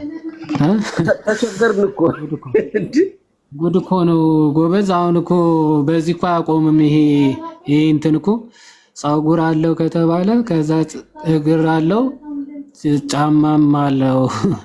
እንግዲህ ከባድ ነው የሚሆነውና እባካችሁ ከዋሃብያ ዘርፋፋ ቀሚስም አለ። ያው እንግዲህ የሚሸፍነው የአካል ክፍልም አለ ማለት ነው። ወህብያው አላህ ከቻለ እዚሁ ያ ከባድ ነው። ኤኒዌይስ ይሄንን ነው እያለን ያለ ነው። በአባቶችም አክቹዋሊ ያንን ነው ለማሳየት የሞከርነው። እንደው አትናቴዎስ እና ቄርሎስ ባይዘው እነዚህ አይነት ነገሮች እነ ዲዲ መዘብ ላይ እንድም ባይዘው ኢር አይ ምናምን እነዚህ አንትሮፖሞርፊክ ኤክስፕሬሽኖች ናቸው እንጂ ሊትራሊ ለእግዚአብሔር አይሰጡም። ቅዱስ ዮሐንስ አፈወርቅም የዘፍጥረት አንድምታው እንደዛ ብሎ ነው የሚፈታው። ሊትራሊ የሚወሰዱ አይደሉም እባካችሁ። ኦኬ እግዚአብሔር ለእኛ ካለው ፍቅር በእኛ መረዳት ዝቅ ብሎ ራሱ ሲገልጽልን እኛ ወደ እሱ መረዳት ከፍ እንድንል እንጂ ወርደን ጭራሽ እንደዚህ አይነት ነገሮች እንድንሰጠው አይደለም። ኦኬ በእሱ ዝቅ ማለት እኛ ከፍ እንድንል ወደ እሱ መረዳት። ለዛ ከሆኑ ቃል ስጋ መሆን ያስፈለገው እኮ እንደዛ እጅ እግር አይን አፍንጫ ካለውማ ሃርድ እኮ ለምን መገለጥ ራሱ ያስፈልገው ነበረ። እና እንደዛ ነው። እንደውም ሲሪል ኦፍ ጀሩሳሌምን ባይዘው በእንተ ይሄ የሃይማኖት ጸሎት አለ አይደለ? አንድ አምላክ በሚሆን በእግዚአብሔር አብ እናምናለን የሚለውን ኮንሴፕት ሲያነሳ እንዴ እግዚአብሔር አይኖች አሉት ምናምን ተብሎ ተገዛ ማለት ስንት አይን ነው ራሱ ያለው? ሁለት። እኔ እንደዛ ከሆነ እኮ አሁን ኪሩቤልን ራሱ እንደዛ ነው የምትረዷቸው ማለት ነው ይላል። ምክንያቱም ሕዝቅያስ በራእይ ሲያያቸው ኪሩቤል አራት ራሶች አሏቸው ይላል። ዘን በአራቱ ራሶቻቸው ደግሞ ብዙ አይኖች አሏቸው ይላል። ብዙ አይኖች ናቸው ያላቸው ኪሩቤል ሲባል እንደዚህ ምናምን የሚመስሉ ከዛ ላይ በጣም ብዙ አይን ያላቸው ምናምን አድርጋችሁ ልትስሉት ነው ማለት ነው። እንደዛ አይነት መረዳት እንደዚህ ካላችሁ ወይም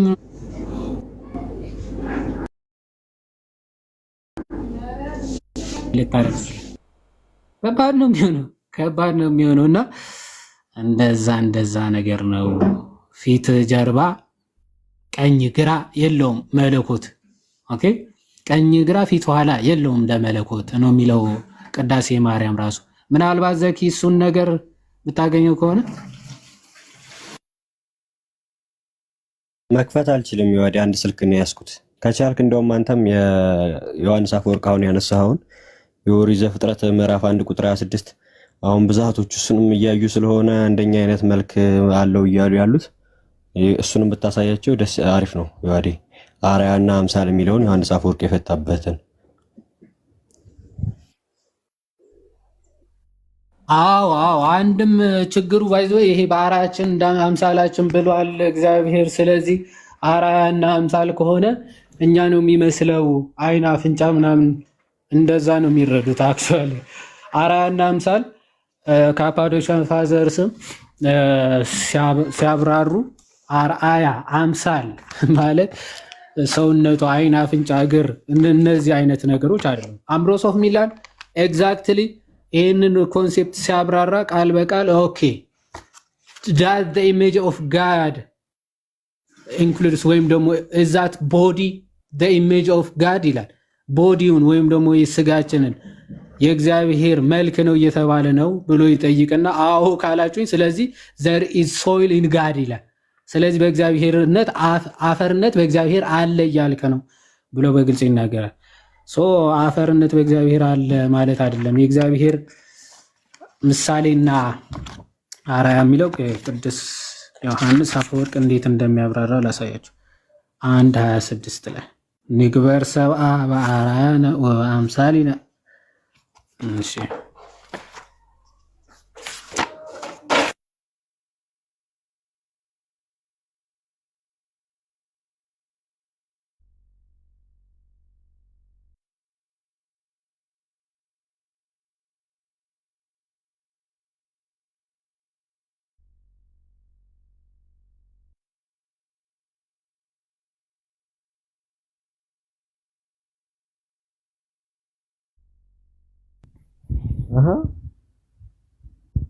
ተቋርጠ ነው ወይስ ማይክ ዘግተ ነው? አረ እንትን ቆይ አንድ እያወጣሁት እኮ ነው ፓፓ። ወረቀቱ ገጹ በዛባ እያሸከምኩ ድርሳን 9 ቁጥር 7 ላይ ድርሳን 9 ቁጥር 7 ላይ ድርሳኑ ማለት ግን ይሄ ቁጥር 9 ላይ ኦኬ። የሰንፍና እንደምን ሳለ ድንቁርና ነው እናንተ ሰዎች ስትሆኑ። አዎ እሺ ከ6 ጀምሮ እስቲ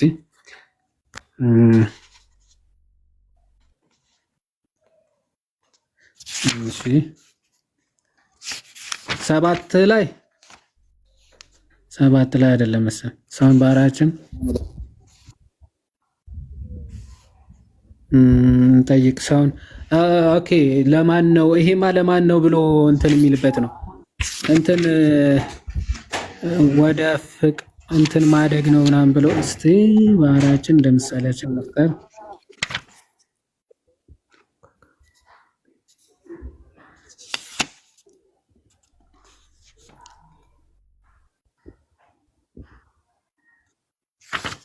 እሺ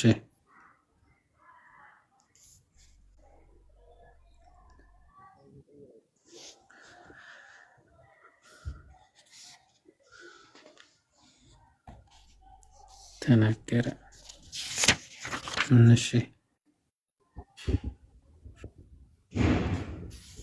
እሺ ከዚህ እንጀምር። አይ ቲንክ ከ8 ስለዚህ ሰውን በአርአያችን በአምሳላችን እንፍጠር ብሎ የተናገረው ለማን ነው የሚለው ይሄ ለክርስቶስ ነው የሚለው ነው። ወይ ምን ማለት ነው የሚለው ግዘፍ ብለው ይተረጉሙታል። እኛም እንዴት ነው 10 ላይ ነገር ግን ይላል ንግግሩ እንዲህ ግልጽ ሆኖ ሳለ አንዳንድ ስሁታን ለክርክር ብለው አርአያን ግዘፍ ብለው ይተረጉሙታል። እኛም እንዲህ እንላቸዋለን። እንዲህ ከሆነስ እርሱ ወንድ ብቻ አይደለም ሴትም ጭምር እንጂ ለምን እሺ እቺን ኮንሴፕት አሁን ሰውን በአርአያችን እንደ ምሳሌያችን የሚለው ስጋን እየተመለከተ ከሆነ ስጋን የሚመለከት ከሆነ እግዚአብሔርን ግዘፍ ብላችሁ የምትፈቱት ከሆነ ይላል። እኛም እንዲህ ብለን እንጠይቃችኋለን። እንግዲህ እንዲህስ ከሆነ እርሱ ወንድ ብቻ አይደለም ሴትም ጭምር እንጂ ለምን ቢሉ ሁለቱም ግዘፍ አላቸውና፣ ነገር ግን ይህን ንግግር ትርጉም ወይም ስሜት አይሰጥም። ኦኬ ምን ማለት እንደሆነ ቅዱስ ጳውሎስ አድምጡ እንዲህ ያለውን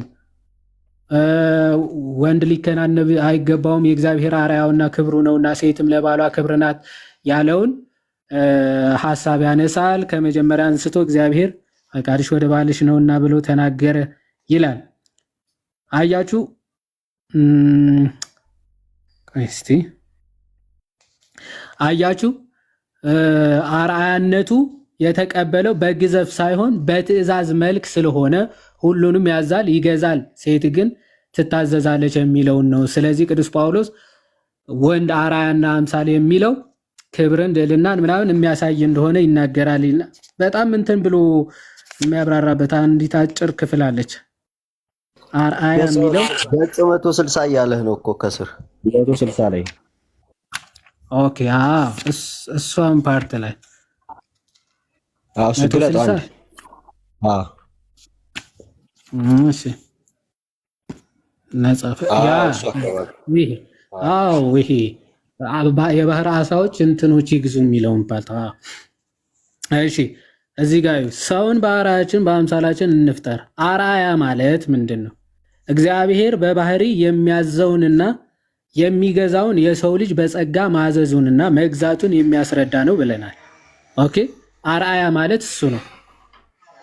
ኦኬ እግዚአብሔር በባህሪ የሚያዘውና የሚገዛውን የሰው ልጅ ደግሞ በጸጋ ማዘዙና መግዛቱ የሚያስረዳ ነው ብለናል። አምሳል ማለት ምን ማለት ነው? አምሳል ማለት ደግሞ የአራያ ውጤት ሲሆን በእኛ አቅም ወይም ደግሞ ነፃ ፈቃድ እግዚአብሔር ወደ መምሰል የምናድግበት ነው። በሌላ አገላለጽ ይላል እግዚአብሔርን የምንመስለው በምናደርገው ደግነት፣ ቸርነት እንዲሁም ጌታችን ኢየሱስ ክርስቶስ ሰማያዊ አባታችሁን ምሰሉ እንዳለው በምናደርገው ማንኛውም መልካም ምግባራችን ነው ብሎ በግልጽ ይናገራል። አርአያ ምን ማለት ነው? አርአያ ሲባል ስጋውን፣ አይን፣ አፍንጫ፣ እግር፣ እጅ ማለት ሳይሆን ምን ማለት ነው? እግዚአብሔርን በባህሪ አዛዥ ነው አይደለ? ገዢ ነው።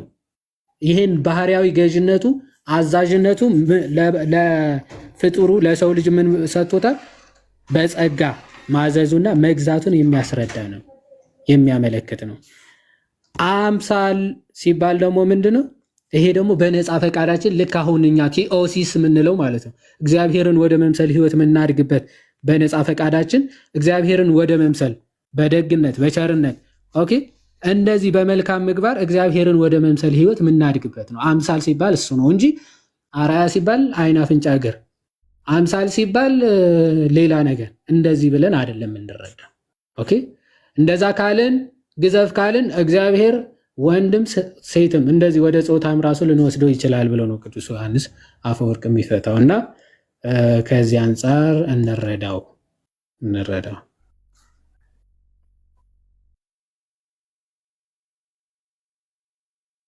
አይ ቲንክ ባሲሊዮስም ይህንን ሀሳብ ይናገራል አይደለ? ምን ብሎ ይናገራል? የሰው ባህሪ የሰው አርአያና አምሳሉ እንደዚህ ይላል። ይሄ ቸርነት፣ የዋህነት፣ ገዥነት ምናምን እነዚህ አምሳል ናቸው ይልና መልክ የሚለውን ደግሞ ምን ይለዋል? በሰው ልጆች ሁሉ ያለ እንትን ነው ይላል። የነፍስ ባህሪያት አለ አይደል? አዋቂነት፣ ሕያዊነት፣ ነባቢነት፣ ነፃ ፈቃድም ጨምሮ ማለት ነው። እነዚህ በሁሉም ሰዎች ላይ ያሉ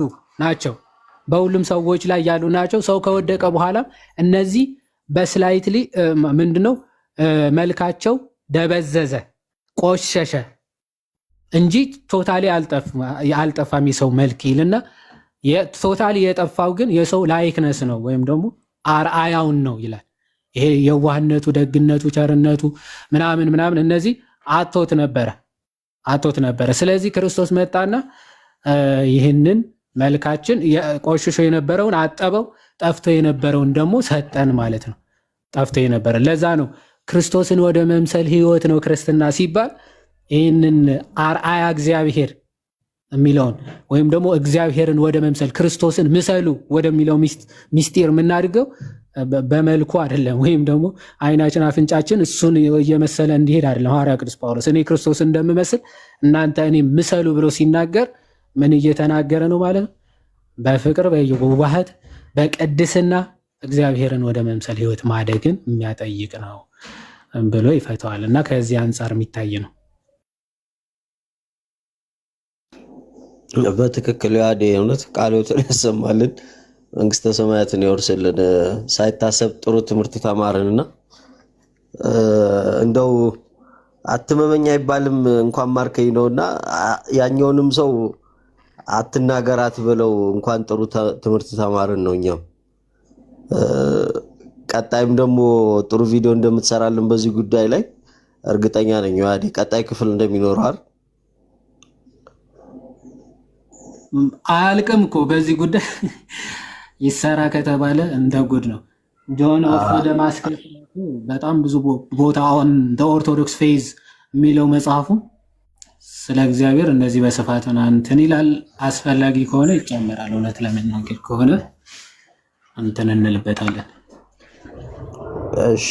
እሺ ያዴ እግዚአብሔር ይስጥልን፣ ጸጋውን ዕውቀቱን ያብዛልን። እንግዲህ ሰላም በቅንነት ከመጣሽ ችግር የለውም መጠየቅ ትችላለሽ፣ ለመረዳት ከሆነ አይ ለመረዳት ነው። አሁን ለምሳሌ እግዚአብሔር ይሰማል እንላለን። እግዚአብሔር ጸሎት ይመልሳል። በቃ እግዚአብሔር ያን ይሰማል እና እግዚአብሔር ያን ይሰማል ስንል በመንፈስ ብቻ ነው። እግዚአብሔር በምንድን ነው የሚያየው፣ የሚሰማው፣ የሚናገረው? ማለት በምንድን ነው ማለት? ይሰማል፣ ያውቃል። ሁሉም አንድ ፍጹም የሆነ አካል አለው። አዋቂ፣ ተናጋሪ፣ ሰሚ፣ ተመልካች የሆነ አካል ማለት ነው እንጂ የሆነ ስፔሲፊክ ፓርት ቦዲ ፓርት ለማየት የሚጠቀምበት አይን፣ ለመስማት የሚጠቀምበት ጆሮ፣ እንደዚህ በአካል ክፍላት የተከፋፈለ ቦዲ ፓርቶች የሉትም። እግዚአብሔር ስፒሪት ነው፣ መንፈስ ነው። ሰላም አቀደም ምናልባት ስንከፍት አይተሽ ከሆነ ሄራኔሲ ኦፍ ሊዮም ሴፓሬት ሜምበርስ ኦፍ ቦዲ ፓርትስ የሉትም። የተከፋፈሉ የአካል ክፍላቶች የሉትም። ኦል ኖዊንግ፣ ኦል ሂሪንግ፣ ኦል ሲንግ የሆነ አምላክ ነው። ሁለመናው አዋቂ፣ ሁለመናው ተመልካች፣ ሁለመናው እውቀት የሆነ አምላክ እንጂ የሆነ ፓርቱ የሚያይበት ከዚህ እስከዚህ የሚያይበት ፓርቱ ከዚህ እስከዚህ የሚሰማበት ፓርቱ ተብሎ እግዚአብሔር አይከፋፈልም። የምናውቀው አንዲት ነገር እግዚአብሔር አምላክ የማይመረመር መንፈስ የሆነ አካል አለው። በዛ መንፈስ በሆነው አካል ደግሞ ሁሉም ቦታ የሞላ ሁሉም ስፍራ የሚገኝ እንደሆነና በዛ በሁሉም በመላው አካሉ ደግሞ ሁሉን የሚያውቅ ሁሉን የሚሰማ ሁሉንም የሚያይ አምላክ እንደሆነ እላይ ሆኖ አይቶሽ በእግሩ የሆነ በማያይሽ አካሉ ደግሞ የሚያግዝሽ እንደዚህ አይነት አምላክ አይደለም ያለው አምላክ አይደለም። አትናቴዎስም ሄሬኔስም ይህንን ሀሳብ በስፋት ይናገሩታል ከሄዘንስ ትምህርቶች ማለት ነው። ተመራምረን እንደርስበታለን። እንዴት ሊሆን ይችላል? ዊ ዶንት ኖ። እንዴ ተመራምረን ከደረስንበትማ ዩኒመስ ሆን እንኳ የአውናሜስ ሄሬሲ ውስጥ እኮ ደረሰን አይደል? የአውናሜስ እግዚአብሔር በቃ እሱ ራሱን በሚያውቀው ልክ እኛ ራሱን ልናውቀው እንችላለን ነው የሚለው። እኛ ልናውቀው አንችልም። እንዴ ጆሮ ከሌለው እንደዚህ ካልሆነ እንዴት ነው ሊሰማ የሚችለው? እግዚአብሔር ለመስማት ጆሮ እንዲህ የተንጠለጠለ ጆሮ ያስፈልገዋል? አያስፈልገውም። ኢትስ ኦል ስፒሪት ነው። ሁለመናው መንፈስ ነው። በሁሉም የመላ ነው። በሁሉም የሚገኝ ነው። ሁሉን አዋቂ ነው። ኦኬ በሁሉም የሚገኝ ነው ስንል ጆሮ ብቻ ወይም ደግሞ እግሩ ሁሉም ቦታ አይገኝም እኮ ነው። ባይ ዘ ወይ ሁሉም ቦታ ይገኛል የምንለው አምላክ ከዛ በኋላ ጆሮ ያለበት እግሩ ከሌለ ጆሮ ሁሉም ቦታ የሚገኝ አይደለም ማለት ነው። እግሩም ሁሉም ቦታ አይገኝም ፎርታት ማለት ነው። አይኑም እንደዛ ሁሉም ቦታ ሊገኝ አይችልም። የማይገኝበት ቦታ አለ። እግሩ ባለበት እጁ የለም። ፕሊዝ እንደዚህ አይነት ቦዲ ፓርቶች ለፈጣሪ አንስት። ኦኬ የምናውቀው ይሰማል፣ ይናገራል፣ አዋቂ ነው፣ በሁሉም ቦታ የሞላ ነው፣ መንፈስ ነው። እንዴት ነው አኗኗሩ? አናቅም፣ ልንደርስበት አንችል። በቃ ይሄንን ነው ልናቅ የምንችለው እህታችን። ይህንን ሁሉማ ካወቅን ጣዖት ነው ማለት ነው እኮ አምላክ ሁሉ አይደለም እንዴ? አላህ ነው ማለት ምን ቀረ? በትክክል ልክ ማለት ሰላምዬ አፍ ኖሮሽ በአፍሽ እንደማትሰሚ ማለት ነው። በአፍሽ ትሰሚያለሽ እንደ ሰላም አልሰማም። በቃ እንደዛ እንደማለት ነው። እሺ ይሄ ለአምላክ አይሰጠውም፣ ለእግዚአብሔር ይሄ ነገር አይሰጠውም። የሰውነት ክፍል ለእግዚአብሔር አይሰጠውም። ቀለል አድርገሽ አስቢው፣ ነገሮችን አታወሳስቢው። እሺ ችግር የለም፣ ለመረዳት ነው። እሺ ሌላ ጥያቄ አለሽ? ተረድተሽዋል? የቅዱስ ዮሐንስ አፈወርቅ ንግግር ሁላችንም ልናስተውል ይገባል። አንዳንዴ እግዚአብሔር ኤግዚስትስ መኖሩን አውቃለሁ፣ እንዴት እንደሚኖር አላውቅም። እግዚአብሔር አብ እግዚአብሔር ወልድ ከአብ የተወለደ ልጁ እንደሆነ አውቃለሁ፣ እንዴት እንደተወለደ አላውቅም። ኦኬ እንዴት ነው አወላለዱ? አላውቅም። በቃ የሆነ የማናውቃቸው ነገሮች አሉ ስለ እግዚአብሔር። እንኳን የእግዚአብሔር አነዋወሩ አካላቶቹ መርምረን ምናምን አካላቶቹ አካሉን መርምረን ልናቀው ልንደርስበት ይቅርና ከድንግል ማርያም የተወለደው መወለዱ እንኳን ይላል ከነገረ ከነገረ ስላሴ ይወጣና እሱን በጣም የራቀ የረቀቀ ነው ይልና ወደ ነገረ ማርያም ይመጣል። ከድንግል ማርያም በድንግልና እንደተወለደ አውቃለሁ ይላል። በድንግልና እንደተጸነሰ እንደተወለደ አውቃለሁ። እንዴት እንደተጸነሰ እንዴት እንደተወለደ ግን አላቅም። በቃ ምናቃቸው አሉ።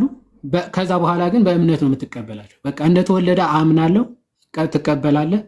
ከዛ በኋላ እንዴት ነው አወላለዱ፣ እንዴት የቱ ጋር ነው የተጸነሰው፣ እንዴት ነው አወጣጡ፣ መርምረህ የምትደርስበት አይደለም። አምነህ የምትቀበለው ብቻ የሆነ ክርስቶስ በተዘጋ መቃብሩን ሳይከፍት ያንን የነሳውን ስጋ ይዞ ተነስቶ ወጥቷል። አዎ ይሄ እናምናለን እናውቃለን። ግን እንዴት ሊሆን ይችላል? በተዘጋ መቃብር ግዙፍ ስጋን ይዞ እንዴት ሊገባ ሊወጣ ይችላል? አናቅም። ዊዶን ነው። ሶ አንዳንዴ ተመራምረ የማደርስባቸውን ነገሮች እግዚአብሔር መተው እንደሚያቅ እንደሚያይ እንደሚሰማ እናውቃለን። ግን እንደ ሰዎች እንደ ፍጡራን አይን ጆሮ ምናምን ብለን በቦዲ ፓርትስ በፓርት ሜምበርስ ከፋፍለን ግን ጭራሽ አንናገርም አንሰጠውም ነው። ከዚህ አንጻር ነው የሚታየው እህታችን። ይሄንን ካወቅም እሺ ገብቶኛል። ግን ከዚህ ተያይዞ ይሄ በቃ ገብቶኛል። ግን አሁን ቃል የወልድ ልጅ ነው ስንል ቃል የሌለበት ጊዜ አልነበረም ብለን ግን ወልድ የቃል አብ የቃል አባት ነው ስንል እንዴት ነው? ይሄ የሌለበት ጊዜ የለም ካልን እንዴት ነው አባት የምንችለው? መጀመሪያ ቃል የወልድ ልጅ አይደለም። እሺ አብ እና ቃል ለማለት ነው። እሺ ያው የአንደበት ማደናቀፍ ነው እንለዋለን። ያዴ ከገባ እኔ ራሱ አልገባኝም ማሳቡ ማለት እግዚአብሔር ላይቲንግ እንደ ስጋ አሁን አንቺ አባትሽ እንደሚቀድምሽ እንዴት ነው? አባቱ ከሆነ የማይቀድመው ነው ሐሳብሽ? ወል ቃል የሌለበት ጊዜ የለም፣ አብም የሌለበት ጊዜ የለም እንላለን። ከዛ ደግሞ አብ ለቃል ለወልድ አባት ነው እንላለን። በዚህስ መቀዳደም አለ የለም? በጭራሽ የለም። በአብ በወልድ በመንፈስ ቅዱስ መካከል መቀዳደም የለም። አባ ጊዮርጊስ ዘጋስጫ 3 ነገሮች ይገርሙኛል ብሎ ከተናገራቸው ነገሮች አባቱ የማይቀድመው ልጅ የሚለው አንደኛው ነው። በጣም የሚያስደንቁን ነገሮች አባቱ የማይቀድመው ልጅ፣ እናቱን የፈጠረ ልጅ፣ ኦኬ፣ እናቱን የፈጠረ ልጅ፣ እናቱን የሚቀድም ልጅ ጭምር ማለት እናቱንም የሚቀድማት ነው፣ እናቱንም የሚፈጥራት ነው። ከዛ ደግሞ አባቱ ደግሞ የማይቀድመው ልጅ ነው ማለት ነው።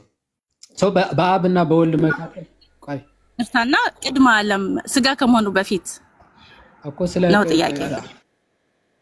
ስለ ቅድመ ዓለም ከሆኑ ታዲያ አብ አባት የሆነው እኮ በስጋ ከተወለደ በኋላ እኮ አይደል? ስለ ቅድመ ዓለም ያለውን ነገር እኮ ከአብ ተወልዷል፣ ግን አባቱ አብ አይቀድመውም እያልኩሽ እኮ ነው። ታዲያ አባቱ የማይቀድመው ልጅ ማለት ከአብ የተወለደ ነው፣ ግን አብ ደግሞ አይቀድመውም ማለት በቅድምና አብ ከወልድ የቀደመ አይደለም። ይሄ ኦፍኮርስ ተመራምረን ምናምን የምንደርስበት አይደለም፣ ግን ምሳሌ ግን ይሰጣሉ። ልደት ዘየሃልቅ ነው የጌታችን አወላለዱ፣ ልደት ዘየሃልቅ ነው። ለምሳሌ አባቶች ሲያስረዱ ፀሐይ አለች አይደለ? ፀሐይ ክበብ አላት እና ብርሃን ደግሞ አለ። ልክ ከክበቡ ሁል ጊዜ ብርሃን እየወጣ እየተወለደ ይኖራል። ግን በክበቡና በብርሃኑ መካከል የአይን ጥቅሻ እንኳን የመቀዳደም ጊዜ የላቸውም አይደል? ለምሳሌ ሰላም ፀሐይን ስንመለከታት ከብርሃኗና ከክበቧ ቀድሞ የተገኘው ማን ነው? ፀሐይን ስንመለከታት ከምን ክቡ ነገር አለ አይደለም? ክበቡ በሰማይ የሚታይ ከዛ ደግሞ ብርሃን ደግሞ ወደኛ የሚመጣው ብርሃን ደግሞ አለ።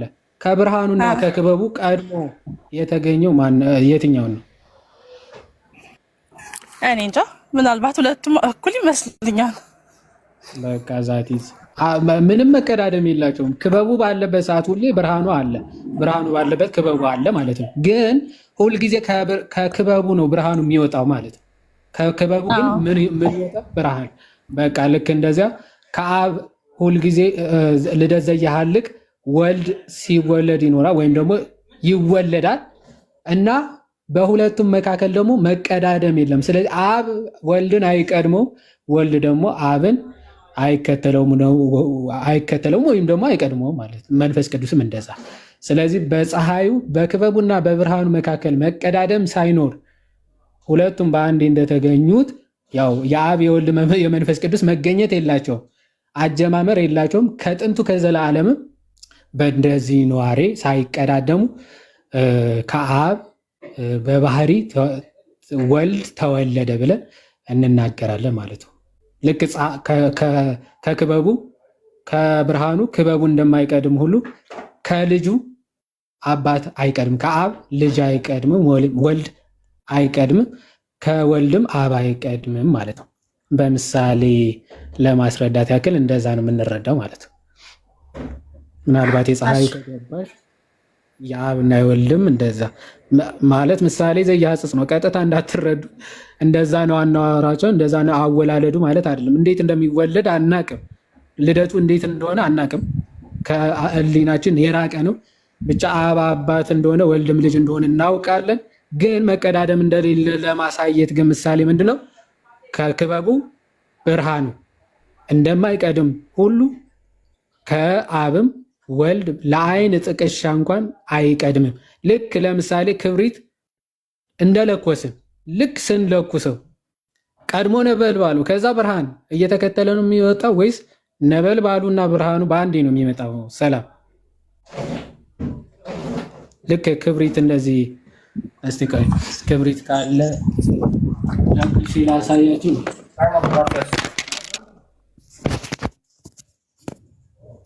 አይ ዋይ ዋይ ስልክ ደህና አለው አለ ወጣ ብዬ ነበረ።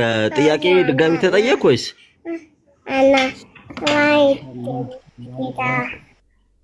ኧረ አይደለም? አይ ሰሊና መቼ ነው ጌታ የተቀበልሽው? ቆይ እባክህ አሁን አትረብኝ። ዝም ብለህ ማይክ ከፍተህ ሌላ ጥያቄ ትጠይቃለህ። ታዲያ ጥያቄ ጠየቀችው ብዬ እየጠየቅኩ እኮ ነው። ደግሞ እሳት አሳይተህ ቤት ይዘጋል። አላለቀም። አሁን ተመልከቱ እስኪ ይህንን ክብሪት ስለኩስ የትኛው እንደሚቀድም ተመልከቱ። የትኛው ነው የቀደመው?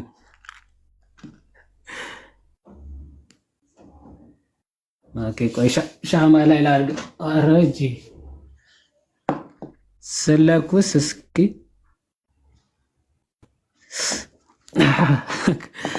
እሺ፣ ከነበልባሉና ከብርሃኑ የትኛው ነው የሚቀድመው? ሰላምሻ አሁን አክቹዋሊ ብርሃን ምናምን ስላለ በደንብ ብርሃን ላይታየን ይችላል።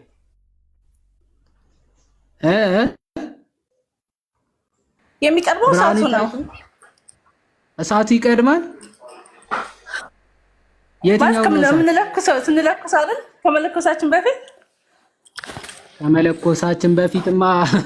ከመለኮሳችን በፊትማ እንጨት ነበረ። ይሄ ምንም አልነበረውም እኮ ይሄ ነበረ ከመለኮሳችን በፊት። ከዛ ሲለኮስ እሺ ወደ ሌላ ሻማ ጨለማ ቢሆን በደንብ ይታይ ነበረ። ዛሬ ቀን ነው እንግዲህ ምንም ላረግሽ አልችልም። ወይ ቤትሽ ጨለማ ውስጥ ግቢና ክብሪት ለኩሽ። ቃሏ ብታስረዳት ስላልሰማሁ ነው ይቅርታ። ምን ይዋዴ ስላልሰማሁ ነው ይቅርታ። እንደገና ድገምልኝ። የቃልና የሐሳብ እሱማ ኧረ በጣም ይከብዳታል። ወረበለ ጭራሽ እሱማ ትረዳ። ይሄ እኮ እያየችው ራሱ የቀደመው ነበልባል ነው እያለች ቅድም ስለነበርኩኝ አላየሁትም። ይቅርታ እንደገና ድገምልኝ። ካላየሽውማ እሺ። የሆነ ጨለማ ነገር ፈልገሽ ቼክ አድርጊው አንቺ። ለማንኛውም ወይም እንደዚህ ሻማ ይዘሽ ለሌላ ሻማ ለምንድን ነው ምሳሌ ምን ለማመለክ ያስፈልጋል? ይሄ ነበልባልና ብርሃኑ እንደማይቀዳደሙ ነበረ at the moment of ስፓርክ ሲደረግ ሁልጊዜ ስፓርክ ሲደረግ ላይቱ ማለት ነው። ኦኬ ስፓርክ ሲሆን ነበልባሉም ብርሃኑም አንድ ላይ ነው እንትን የሚል ማለት የሚታዩት እንጂ ቀድሞ ነበልባል ከዛ ቆይቶ አይደለም ብርሃኑ የሚመጣው። ኦኬ ጨለማ ላይ ልክ ክብሪት ስትለኩሺ ነበልባሉ በታየበት ቅጽበት ብርሃኑ ይበራል አይደል? አይበራም? ኤግዛክትሊ። ስለዚህ ያንን ነው ያለና በአብና በወልድ መካከልም ነበልባሉ ወይም ደግሞ ከአብ የሚወጣው ወልድ ባለበት ጊዜ ሁሉ አብ አለ፣ አብ ባለበት ጊዜ ሁሉ ደግሞ ወልድ አለ። በቃ ምንም የአይን ጥቅሻ እንኳን ልዩነት የላቸውም። አሁን ይሄ ስለ ፍጡር ነው እየተናገረን ያለ። ፈጣሪ ደግሞ ከዚህ የረቀቀ ነው። መቀዳደም የለበትም ብለን እናምናለን። ይሄ የታመነ ትምህርታችን ነው።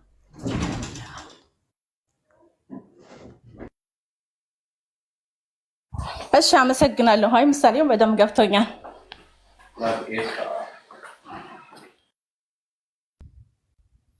ያ እሺ እናመሰግናለን። ሰላምሻ በርቺ ምናምን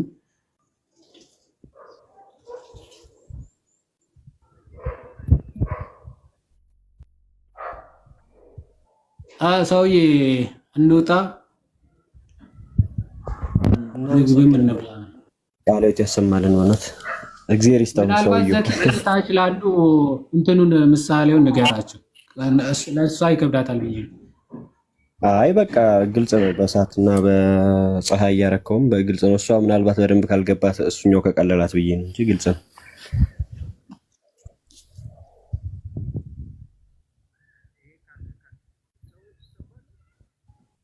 በቃ እሺ እናመሰግናለን። እግዚአብሔር የተመሰገነ ይሁን። የተወሰነ ነገር ተማማርን ምናምን እና እንኳን ለቅዱስ ገብርኤል ዓመታዊ ክብረ በዓል አደረሳችሁ አደረሰን። ማታ ደግሞ ያ የእንትኖቹ ጉዳይ ይዘን እንገባለን። እግዚአብሔር ካለ ከፈቀደ ይህ እንትኑ በሰሞኑ ጉዳይ ሲነሳ የነበረው አለ አይደል?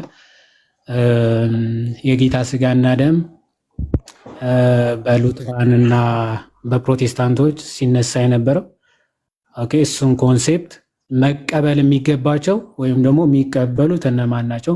ሜምበርስ ያልሆኑ የመካነ ኢየሱስ ያልሆኑ አካላትስ መቀበል ይችላሉ ወይስ አይችሉም? ወይስ እንደ ውሾች ተደርጎ ነው የሚቆጠሩት ምናምን የሚለውን ቪዲዮዎች ምናምን እያየን ለማየት ያ እንሞክራለን። ሰላም ዋሉ። መልካም ቀን። አሜን አሜን። መልካም ቀን። እያወራው እኮ አይሰማችሁም? ማታ እንግዲህ በሰፊው የተቀደሰውን ለውሾች አትስጡ የተባለበትን ምክንያት ይዘን መምጣታችን አይቀርምና ማታ ደግሞ እንገናኛለን። የተቀደሱት ማን የተቀደሰው? ውሾቹ እነማን ናቸው? ውሾቹ ደግሞ አቤት ይላሉ የሚለውን ነገር በደንብ እናያለን። ኤክሶ ደግሞ ምን ትስቃለህ? ጸብ ልፈጥር ነው? እሺ አይ እሺ ቴንክ ዩ አንተስ ዮሐዴ ቃሌዎት ያሰማልን። እናመሰግናለን እና ያ ማታ ደግሞ እንገናኛለን። አሜን። መልካም ቀን ይሁንላችሁ እና ዛሬ ተሰጥቶት በደንብ ልብ በሉት ለማለት ያክል ነው። እናመሰግናለን።